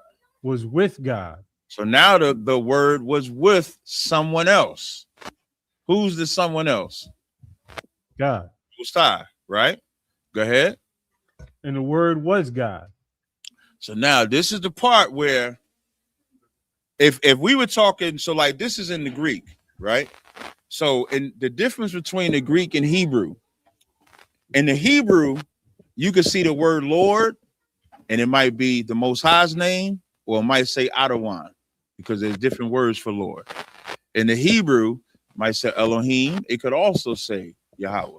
And we know when we see Elohim, it could be an angel, messenger, ruler, authority, judge. So it could be talking about us or the Most High, hence the term Most High. In the Greek, the word Lord is the same, whether you talk about the Most High or Abraham. When in 1 Peter 3, when it says Sarah was not ashamed to call Abraham Lord, that word is kurios. In 1 Corinthians 8, when it says, but to us there is but one God the Father and one Lord Jesus Christ, it also uses kurios. So there is no difference of the words in Greek as there is in Hebrew. So in the Greek, when you're looking at the word God in context, when it says in the beginning was the word, and the word was with God, that's the Most High. But when it's saying the word was God, it could only be what? Or power, Elohim. That's right. That's the only thing that it could be talking about. Now, if you're battling like an apologetic, I want to give y'all a word that y'all can use. If you're battling like a Christian, you want to use this term called definite article. You want to put that in your armory. Because the reason why I was focusing on the word in the beginning was the word, and the word was with God, and the word was God. Because when you break it down, when it says the word was with God, the word was with God, that's with somebody. Yeah. Power. Yeah, his power. Yeah. Yeah. I would use power because that lines up more with the point of this verse. There's sometimes you could be a God as in authority. Sometimes you could be a God as in a judge. And this point is talking about his power. And the power that he had came from who? There you go. That's why you want to look at it that way. So because when you're looking at the end, when it says that I'm trying to read the notes that I have so I can break it down for you. When it says in the beginning was the word, and the word was with God, and God was the word, the key issue is how the word God is used in each clause. So the first clause, in the beginning was the word, no controversy. That's Yahushua. Second clause, the word was with God. That's Ton Theon. God being a definite article present. This clearly refers to the Father. So the word and the Father is the same. And then it says, and God was the word.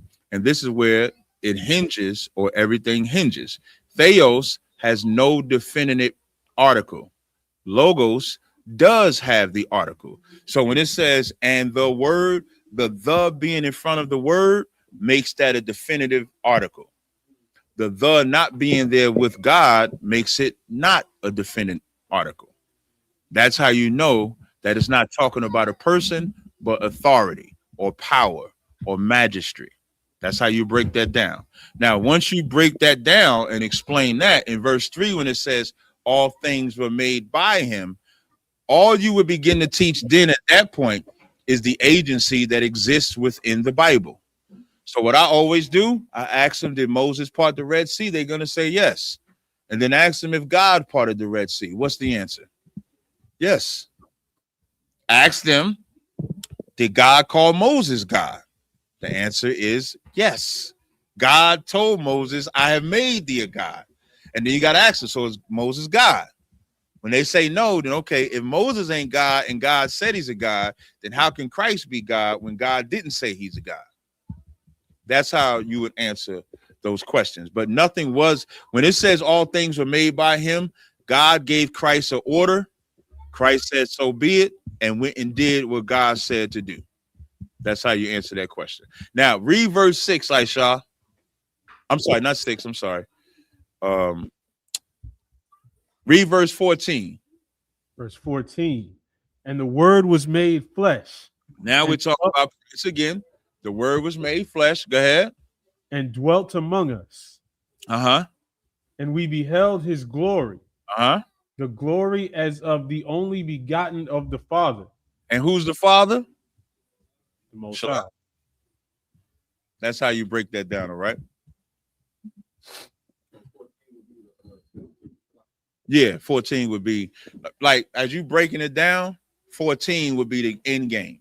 Because if he's saying in Christ, the Most High, even when it says the word was made flesh, they say, nah, because he had to come down here in the flesh. Then you got to ask him, who's the God still in heaven then? Can't have, if he can't be God in the flesh and God in heaven at the same time. He can't do that.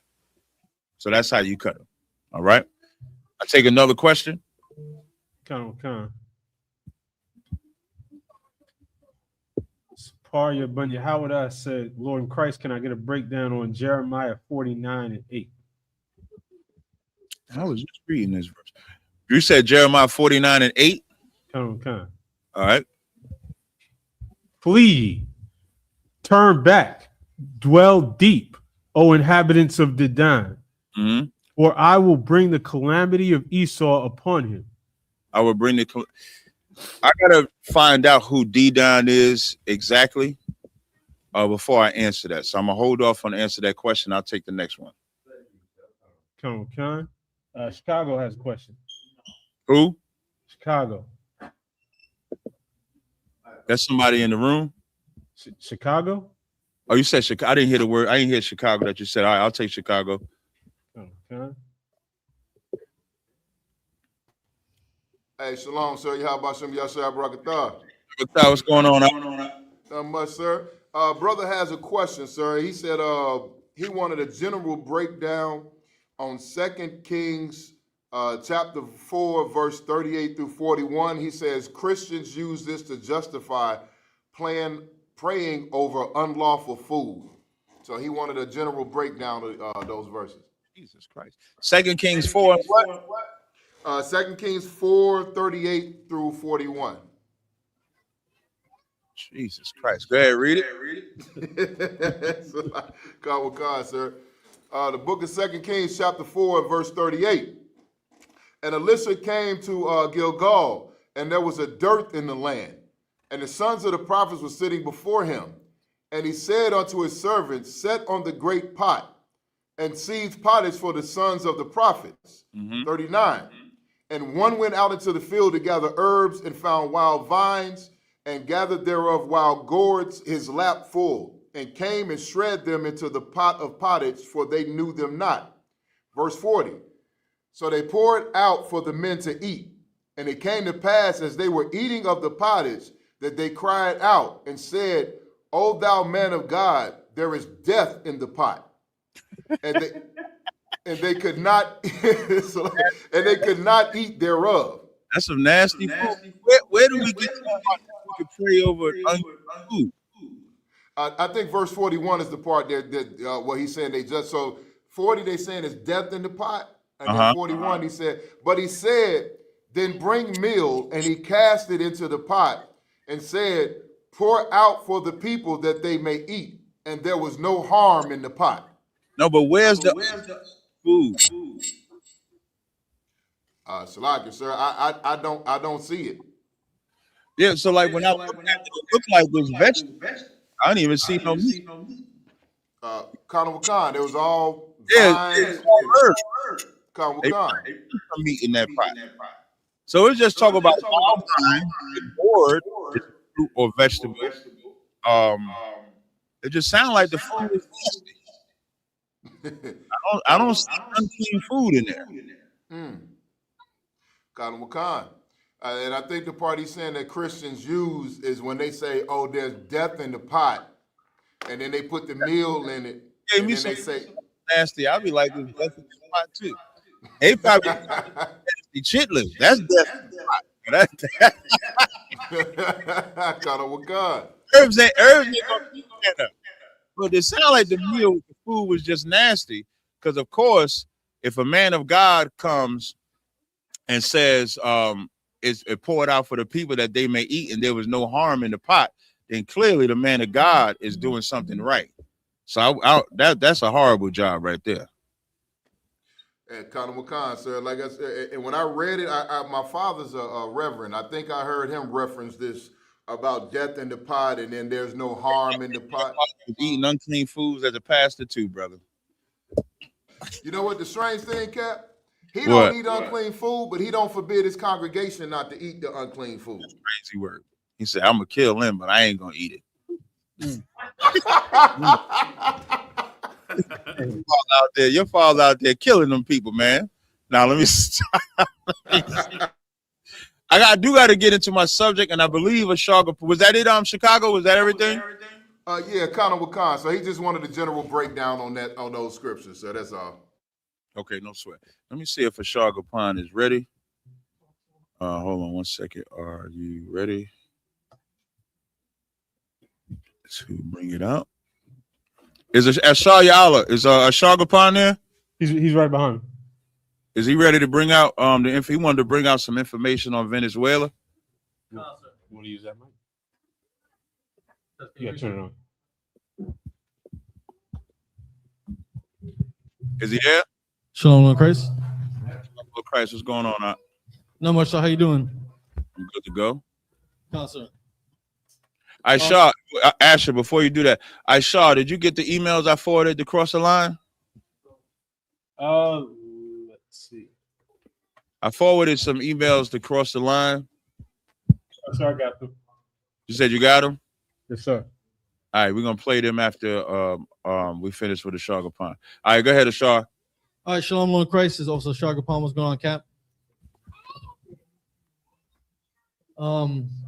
Earlier this week, General Hyman wanted me to talk a little bit about what's been going on in Venezuela. So I was able to find out, do some digging, and speak with some people about Venezuela. As people may know already or may not know, This is your tribe, right? Concert. This is Tribe of Asher. Right. This is your tribe of Asher. For those that don't know, Venezuela, which is the tribe of Asher, their president just recently went to jail because he wanted to sell drugs. But of course, we know the end game of America is to grab that oil. And this is what I always tell people. I saw something with it. I saw something like Bill Cosby had popped up on my screen. I remember when Bill Cosby got arrested, right? Everybody said it was a setup. But Bill Cosby would not have been able to get arrested if he wasn't what? Doing what they thought he was doing. He wasn't drugging women and sleeping with them. And so the point that we're supposed to learn is that don't be a sinner. You can be, listen, like we think we can live like the white man. No, we're always going to get punished like the white man. Excuse me, worse than the white man. Diddy is in jail. Nobody else is. R. Kelly is in jail. Nobody else is. Because that is our end game. That's always our end game. So if the Venezuelan president is in prison, as the president, but he's allowing the drugs to still be sold, it's only a matter of time. And then all America is looking for is any excuse to say, to rob you, unalive you. We see this all the time.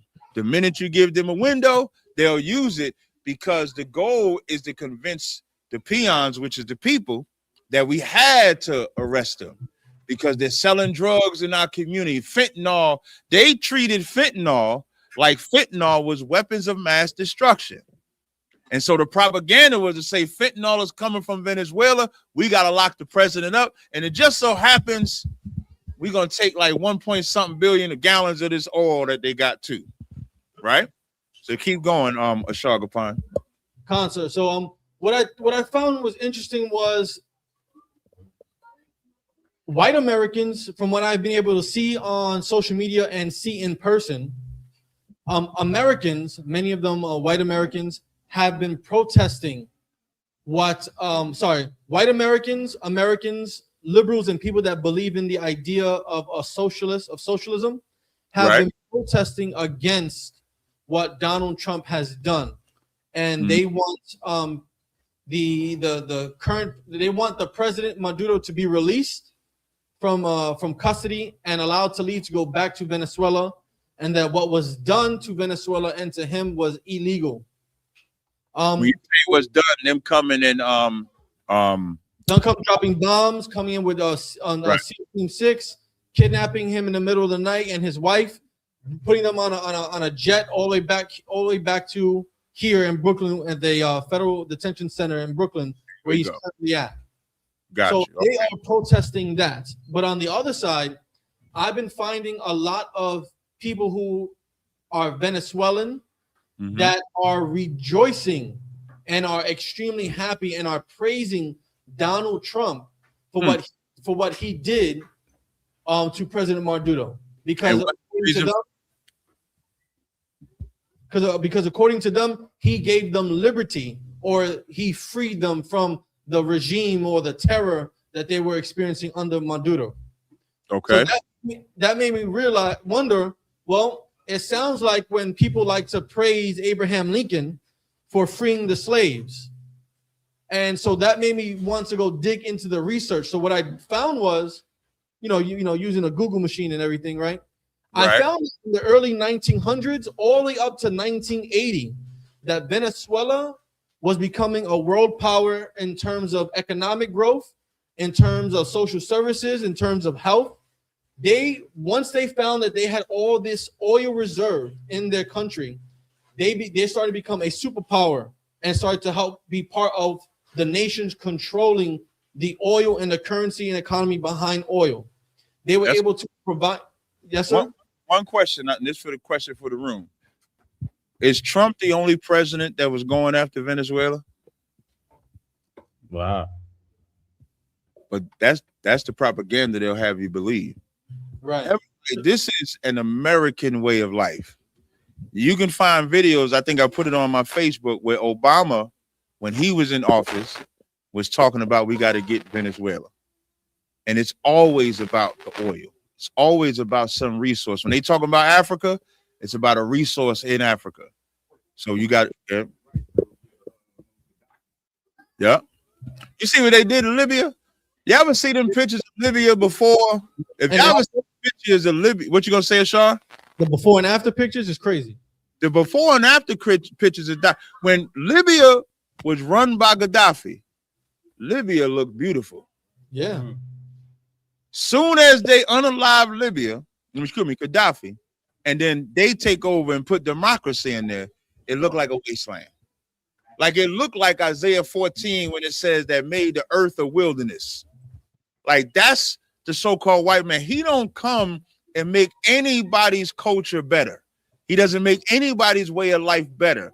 He makes it worse. So even the ones that's cheering for Trump don't realize Trump is about to put somebody in there that's going to be worse than the Venezuelan president that was there. Oh, sorry, it gets worse. That's what I'm about to say. Okay, go ahead. Right, so as I'm looking up and from the 1900s to the 80s, Venezuela was doing well. They were prospering. They were giving their people a lot of social services, having access to hospitals and educations. But once the 80s hits and the United States started to play a factor in the oil pricing and in their economy, right? Trying to persuade Venezuela to go more democratic and accept democratic values, that's when things started to decline. When President Chavez got into power in the very beginning, in like the early 2000s, things were starting to become good and were being stable until his passing, until his death, where, as you all know, whenever Israel wants to dabble into sin, we start to see the cracks in what we thought was perfect. So we started to see how the economy in Venezuela was too dependent on oil. And once the oil started to get manipulated by U.S. influences and external factors, you see how the social services in the country decline. You see how the food shortages started to appear more. You see how hospitals start to suffer in terms of the energy consumption and not being able to provide proper care for the sick and those in need. So you start to see how the oil prices started to go down, how all the social services that was offered to the people of Venezuela decrease. And once the people start to feel that unrest and that pain, they start to revolt and want change because they're blaming the current administration for those downfalls, not realizing that administration is doing wrong in addition to the manipulation of the United States of America. So the entire time from the 80s up until now, America has been trying to push for a more democratic acceptance. Even with the election that happened in Venezuela, I'm forgetting the guy's name that won. They had an election, and Maduro lost that election. And instead of stepping down and surrendering power to a man that was backed by the U.S., he issued an arrest warrant for him, and he had to flee to Spain, and Maduro stayed in control. So many people aren't aware of the history behind Venezuela and what led up to this downfall that we're experiencing today, because it started with an equal combination of corruption, of sin, right? Helping drugs flow through the country. That's right. Greed, and then also U.S. influences wanting more of whatever Venezuela had and wanting to control that. Now, give Ashar Gapon a hand for bringing that out. Was there anything else, Ashar? And so right now you have, from what I'm able to understand from being in the truth and looking inside this issue, Venezuelans now who have not been alive in the early 1900s to experience the prosperity of Venezuela only know what they will call the oppression that they were under during Chavez and during Maduro. So they may not be fully aware and understand the intricacies of how everything turned upside down and who influenced that turnaround in their society. So once Venezuelans, if they decide to look into history and look deeper into the politics of Venezuela and U.S. relations, they might start to see they could have a change of heart on what happened to their country and who was really responsible for its decline. Definitely. In Lamentations 4:20, it says, the breath of our nostrils, the anointed of the Lord, was taken into their pits, of whom we said, under his shadow we shall live among the heathen. And that's what we always think is better. The Venezuelans are about to get a very horrible lesson in being under the American regime. The American regime, they're about to take every stitch of that oil is going to belong to America now. Whereas they had control under this president and it was all theirs. Now you're going to see it get taken. And they already shifting that oil from them because America doesn't know how to do anything but kill. That's their spirit. That's their vibe, which goes right into Renee. She got a last name Good. Hey, can somebody find out if she was married to a woman? That's what I heard, sir. Yeah, like, cause I saw this. So I saw this story where it said the wife of Renee, her name was Renee Good, right? Sure. That's a crazy name for a white person to have. Like a white person having a name Good and they're like Renee Nicole Good. I guarantee you she wasn't really that good.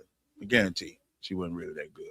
But that's a crazy name for a white person to have. But if I'm not mistaken, it says her wife is mourning her. So now I wanted to bring this out because when it came to the oh my God, LOL. When it comes to the ICE, right? When Latinos are oppressed, nobody has really said anything. And white America was all for it because they believed that this was about getting rid of Latinos. You don't hear about no East Indians, no Ukrainians, no Chinese, no Japanese, no so-called Jew. Elon Musk brought a gang of South Africans over. Nobody said nothing. Nobody said nothing at all. And so now, like I was saying earlier, when we found out that a woman got shot in Minnesota, first thing I'm thinking is this is a Latin woman that they tried to arrest illegally. She fleeing for her life. That's what vision in my head. She fleeing for her life and then get shot. And then we watched this video, and the more that this comes out, what you're really about to see is a real civil war. If you're paying attention to what's happening in America, what they're saying this girl, Renee Good is somebody that really is like Donald Trump might not be lying when he calls her the left. He's lying about everything else. So what you're seeing is that you have white Americans that are tired of this current regime. And so this is their way of fighting back. But they did not expect to get shot. Why didn't they expect to get shot? Who knows? Anybody know why they didn't expect to get shot? They're white. Because they're white. Listen, y'all don't know how good it is to be white because we ain't white. You'll never know how good it is to be white. Yes. So just to confirm, I have a TikTok video, and I'm gonna send you this TikTok video in a second. I shall say white Christian alternative lifestyle by a woman unalived by ICE. She was a lesbian. If I could, sir. Good. The USA Today article says that she had a husband, has children with him. He died, and she currently had a wife. Yeah, there you go. She's a The dyke. GoFundMe that's set up for her wife and children is over $1 million already. Yeah, oh, they paying for it. But that's how good it's so good to be white. And why do you think they feel that they can overthrow the government? Because that's what civil war is about. Civil war is like, we don't like the current regime, so we feel that we can overthrow it. Just what, 5 years ago? Didn't y'all see that? On January 6th, did not Donald Trump not get in office? So the same man that's mad at the leftists, when he didn't get elected, encouraged white people to storm Washington, D.C., and they did it. Because you can't tell white people what they can and cannot have. You cannot tell them that. They don't understand what no is.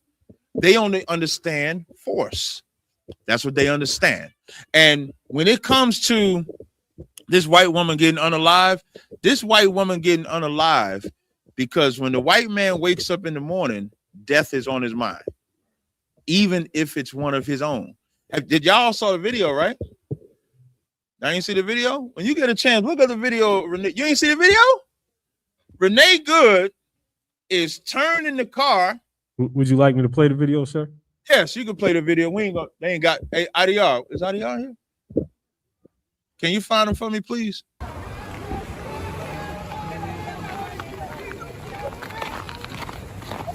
Go off, and then you can play it. I shot, and then as we watching this video, she calls herself driving off away from the officer. The officer like, hey, can you cut the TV on, Baba Kashaw? The water. The officer sees her pulling off and instantly just unloads the clip. Pop, pop, pop. I mean, popped her. And y'all be thinking, I told y'all, if I, hey, Aisha, right.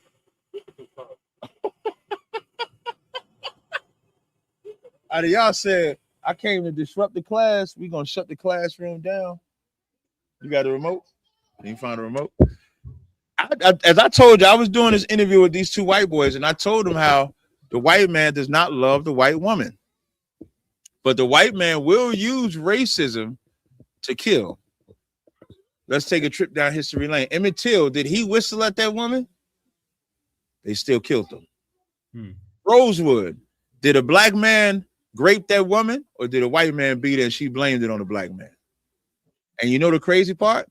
They knew that a black man didn't do it. They knew that it was another white man that she was sleeping with because they knew she was a whore. But what did they do anyway? Use that as an excuse to unalive. Black Wall Street, same thing. So when it comes to ICE, nobody should be surprised that this white woman is shot. And for me, she should have obeyed. What do they tell us? What they tell? She should not have driven. It's her fault. She would be alive if she would have just obeyed and sat there. What they say for Sonia Massey, she couldn't even pick up a pot of water. And her picking up a pot of water cost her life. How many times they say he shouldn't have been running? He shouldn't have been doing that. Well, if we shouldn't have been doing it, for sure Renee shouldn't have been doing it, right? Let me show you how diabolical. Hey, Aisha, there's a video I sent you that shows the police kicking over the candle. Oh, okay, most high Christ. There's a video. I think it's a TikTok video. Let me see if it's really, a you TikTok fucking punk. That's what you're gonna fucking do? What? Not that one. That's me. That's coming from my phone. Hold on. I'm trying to see if I can find which video I want you to play. I'm playing the video, sir. No. I don't want you to play. There's a video I want you to play. The candlelight vigil. Did I send you that video? That's the one I'm playing. Not the one that you sent, but the cleaner version. Okay, you got one where they kicking over the candlelight vigil? It's on the screen right now. I don't play it yet, though. Don't play it yet. Huh. I'm gonna wait to see if we pull up this camera. Now that's on my Are you going to the YouTube? Come on. Bear me 1 second. All right. So now before we get that, and then also I want you to get the Donald Trump video I sent you where he said he gonna give police immunity. I got it all ready for you, sir. You got all three? Do you got the one where they throwing snowballs? You got the one where in Minnesota, they was throwing snowballs at the Minnesota police. Now, y'all might think that's a light thing. I got that one. Okay, so I got a question. It's a history question. When in history did white people throw snowballs at the government? It's a history question. Y'all don't know. Anybody online? Let me look at online. When in history, this is the question. I'm gonna say it again so y'all can hear me. When in history did the white man throw snowballs at the government? I'm gonna just guess the Revolutionary War. You close. You actually close. It's actually what sparked the Revolutionary War. I'm pretty sure everybody's familiar with the Boston Tea Party, right? Before the Boston Tea Party, the people of Boston were angry at the British. They didn't like the way the British, good. They didn't like the way the British was running them. They didn't like the way the British was in charge of them. And they took snowballs and began to throw them at the British. The British returned fire and shot them. Crispus Attucks was unalived in that. That's the spark of the Revolutionary War. Play the one in Minnesota. Play the one in Minnesota, the snowball one in Minnesota. You got that one, Aisha? Sir. And that's what they're doing in Minnesota right now. Play. Take me off the screen. Let it be big screen for a second. I ain't got to be on the screen. Like, get rid of me if you can. As y'all see, can y'all see that? Wait, he gonna make it big. Pause it for a second, Aisha. I just want to wait till it catch up. It's gonna catch up in a second. It's just a slight delay. There you go. So This is now what we really saw. bring it back to the beginning, Aisha. You could bring it back to the beginning. There you go. Let the sound play. Go ahead, play it. Boris, what we really saw was people began to condense onto the law enforcement vehicles, and they were throwing snowballs at them. Did you see that? Can you see that they're throwing? It looks like snowballs. We would never think. Have y'all ever seen a riot or rally where black people would think, "Let me pelt cops with snowballs"? We got common sense. We know good and damn well the firing squad is on the way. Soon as you bring it back like this, poop, poop, poop, poop, poop, poop, poop, poop, poop, you shot up. Not white people, because white people have a thought process of manifest destiny. White people know that this country was founded on bloodshed. You know why everywhere the white man goes, he turns it into the wilderness? It's because of how he founds it. He founds it on bloodshed. When you want to make America great again, it can only be made great again with violence. That's the white man's mind. The white man don't think, hey, let's come together, have a council. His council is the gun. I shot you, you died, I'm alive, do what I say. And so now this white woman getting unalived is now having them do exactly what they did during the Revolutionary War. When you look it up, I'm going to just read this excerpt for y'all real fast. Grab it real quick. Give me 1 second. It says American colonists, the Boston Massacre began when American colonists, fueled by anti-British settlement over taxes and troop presence. What presence is being out there now? The ICE. And that's what these white folk is now getting tired of. They're getting tired of ICE. They're getting tired of the white man trying to infringe on their way of life. They're getting tired of these food prices, which I'm tired of it too. Y'all go to the store. I remember $20 could get you like a meal, like 2 dinners. $20 getting you half a dinner. You damn near going to the fast food restaurant is cheaper. Jesus Christ. So then it says, taunted and threw snowballs and rocks and other objects at the squad of British soldiers, leading to the soldiers firing into the crowd, killing 5 colonists, including Crispus Attucks. This confrontation, while seemingly started with the snowball fight, was a boiling point of long-standing tension and a key event leading to the American Revolution. That's what Renee about to do. Renee is about to lead, and here's how you know, even the government is divided. The mayor called it bullshit. The mayor said it's not self-defense. The mayor said, I don't want y'all there. So now the mayor, who's supposed to be government, is now against government. That's why it's a civil war that you're seeing. So you cannot look at this stuff lightly. Like you're looking at biblical prophecy. Now, get me when Donald Trump said he wanted to give the cops immunity. This is what Donald Trump said. Donald Trump said this right when Sonia Massey got shot. This is what Donald Trump said. You got that one I saw? No, sir.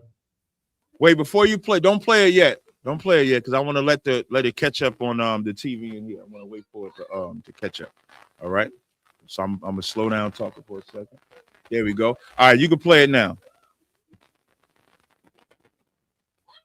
Immunity to police so they can do their job. I'm giving federal immunity to police officers so they can do their job.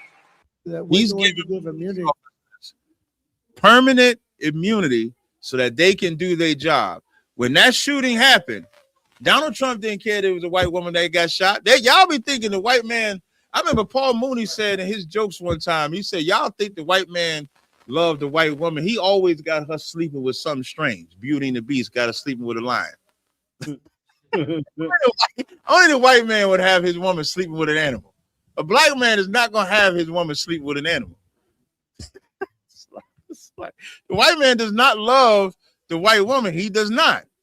And even a white woman that gets shot, you think he would have some type of compassion. He immediately said, this woman was wrong. He immediately said that man feared for his life and he had to shoot her, which is going to further incense white people on the other side. Now, y'all might think, well, that's just Donald Trump. Get the video of them kicking over that candle vigil. The white man is diabolical.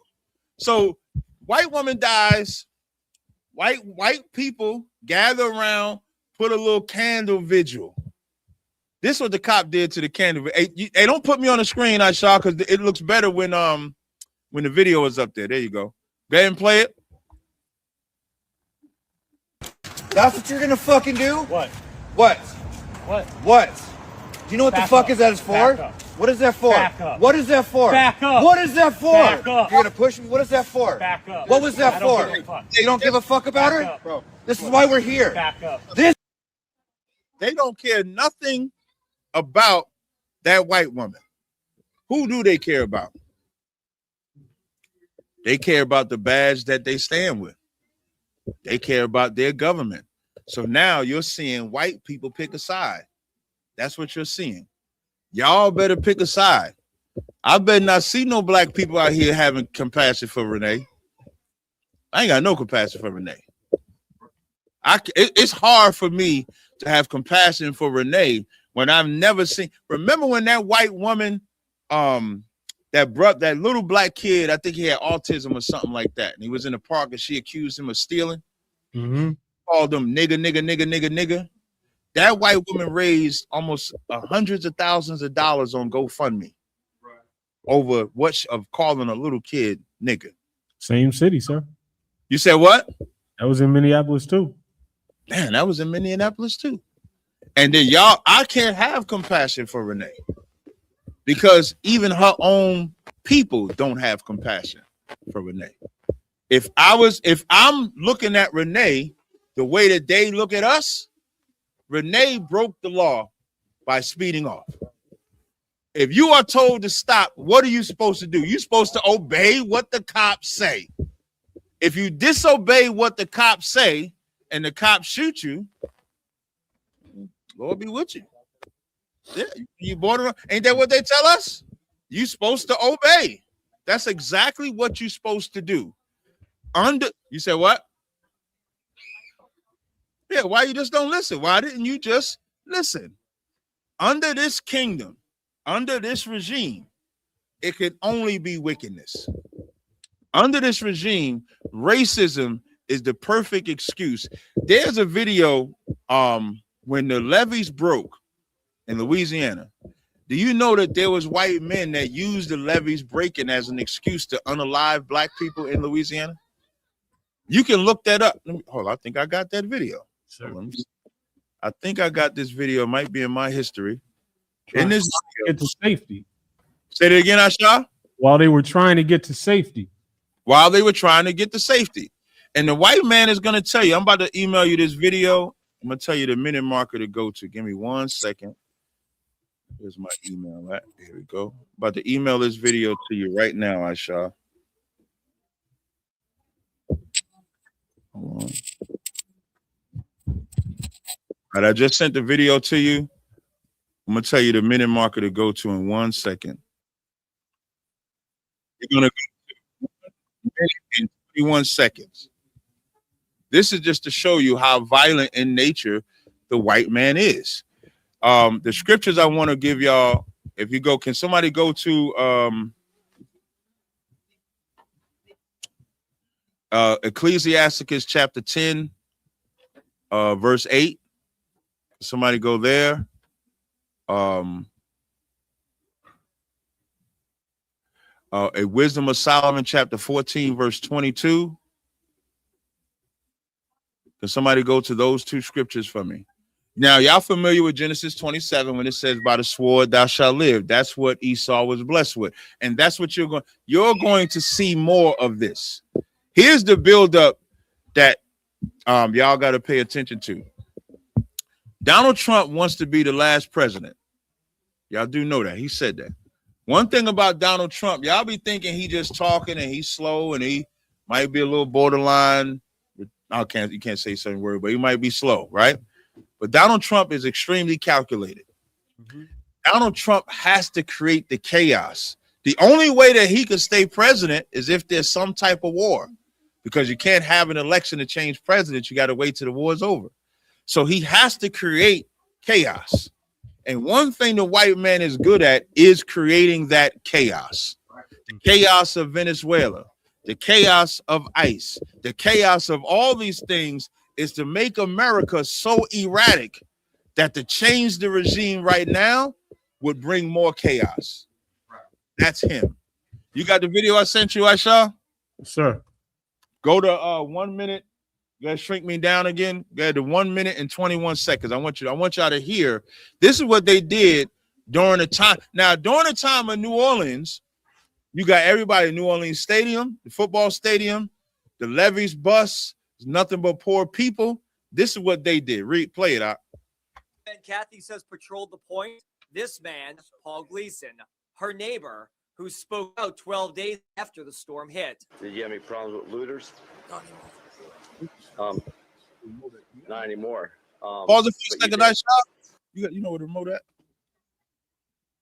I just wanted to turn it up some. Turn it up some.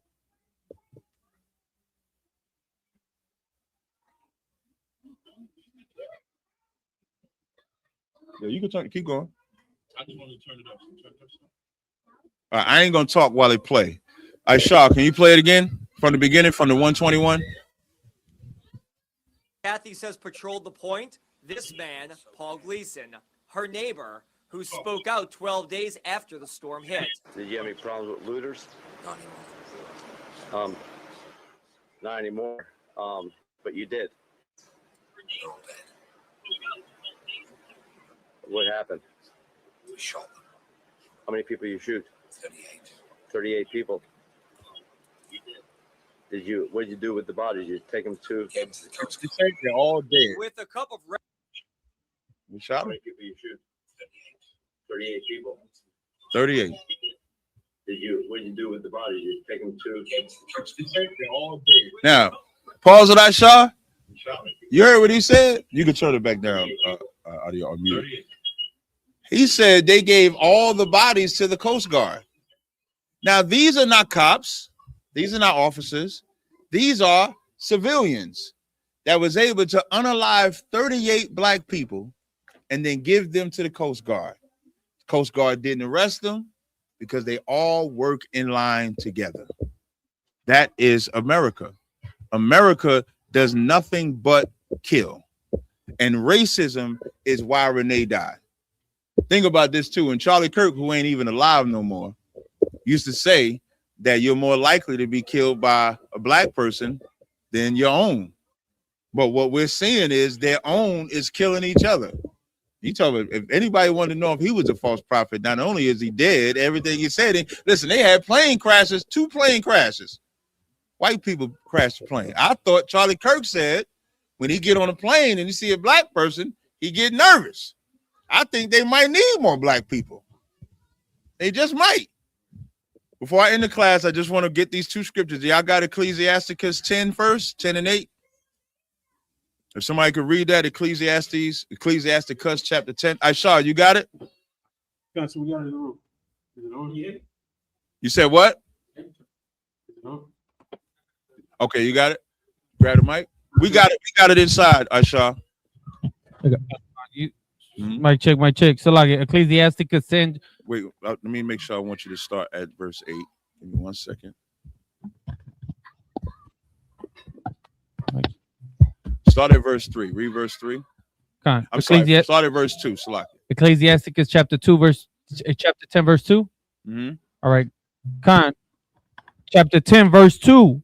As the judge of the people is himself, so are his officers. That's Trump. Trump is a diabolical, murderous bastard. So his officers are also diabolical, murderous bastards. They can't help but to unalive because their judge or their boss has given them carte blanche. If you're a police officer and Trump said, I'm giving you total immunity, oh, that's free range. That's why he didn't hesitate. He knew from the gate as he stepped to the side to shoot into that car, he knew that he would get away with it.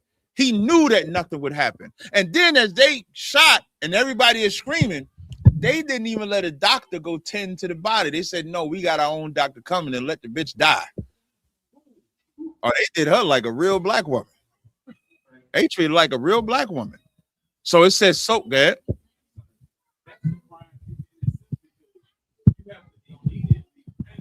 Right. Assistance. If you are a civil servant, which is what they're supposed to be, immediately. So now it says, as the judge of the people is himself, so are his officers. Keep reading. Verse 2. As the judge of the people is himself, so are his officers. And what manner of man the ruler of the city is, such are all they that dwell therein. That's why they throwing snowballs. Because they ain't got no gun, they ain't got no weapon, but it's wintertime. And we got snowballs. And we can show our disdain by doing this. We can show our disdain by rioting. There's another video I wish I had time to show at Minnesota schools. The ICE is showing up at the schools to drag people out. Oh, this is about to be a big deal. I'm actually going to be in Minnesota January 28th. I hope Minnesota is a license to carry state. Because I'm going to be in Minnesota January 28th. I sure hope it is. But now it says, what manner the ruler of the city is, so are them that dwell therein. Read verse 3. Verse 3. An unwise king destroyeth his people. That's Donald Trump. Donald Trump destroys his people. Like, he wants you to think he's about the people, but he'll destroy. Donald Trump don't care about nobody. I remember, what's that director that died like a couple weeks ago? Director got unalived. He's a white director. What you gonna say, Aisha? Rob Reiner. Rob Reiner died, got unalived by his son. Donald Trump said that Rob Reiner's son unalived him because Rob Reiner hated Trump. That's what he said. He made it seem like Rob Reiner's son unalived his father because his father hated Trump. That's how nasty he is. Give me Wisdom of Solomon 14, and I want you to go to 22. This will be the last scripture. Now I'm gonna let y'all roll. I appreciate y'all patience with me. Salaki. This is the book of Wisdom of Solomon, chapter 14, verse 22. Moreover, this was not enough for them. This was what? This was not enough for them. Start at 21. Verse 21. And this was an occasion to deceive the world. To do what?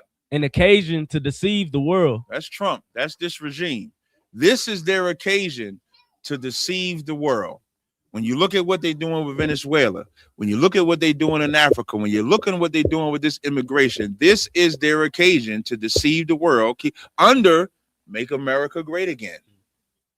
Keep going.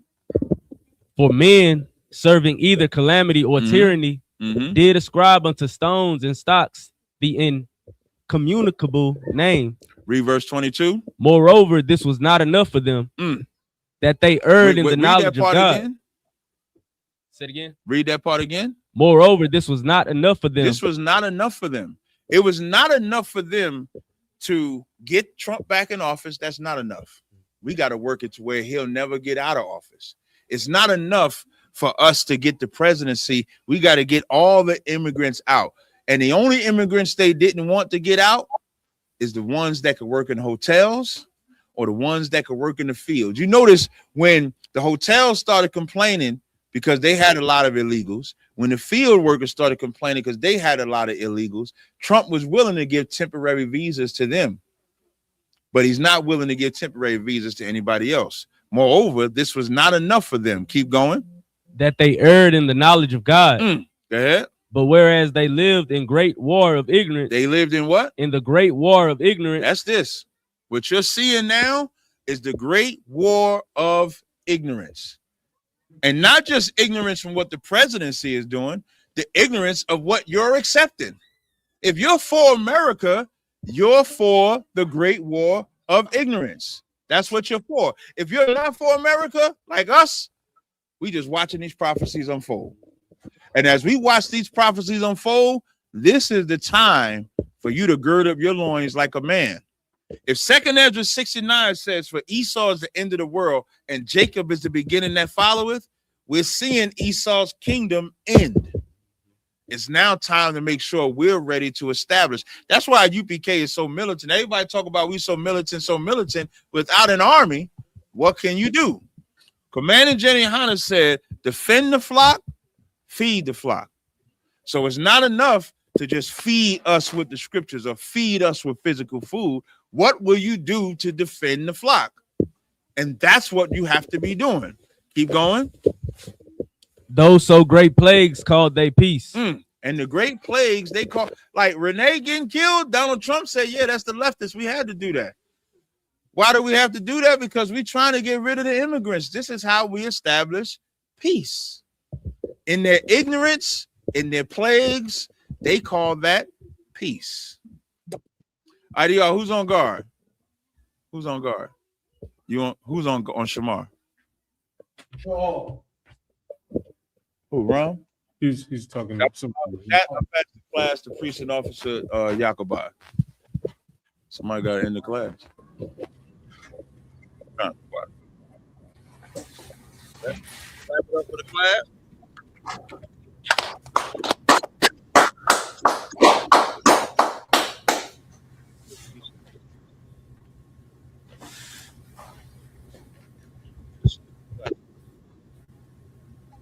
Sure.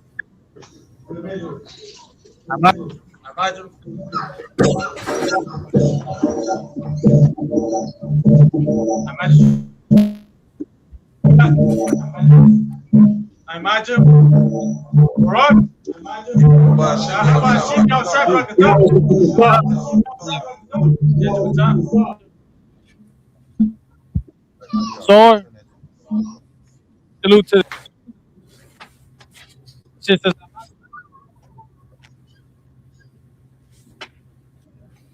Yahweh Shamar is up. I imagine Shabbat. I imagine Barak. Yahweh Shamar Elata Bahashem Yahweh. Yajimata. Dismiss.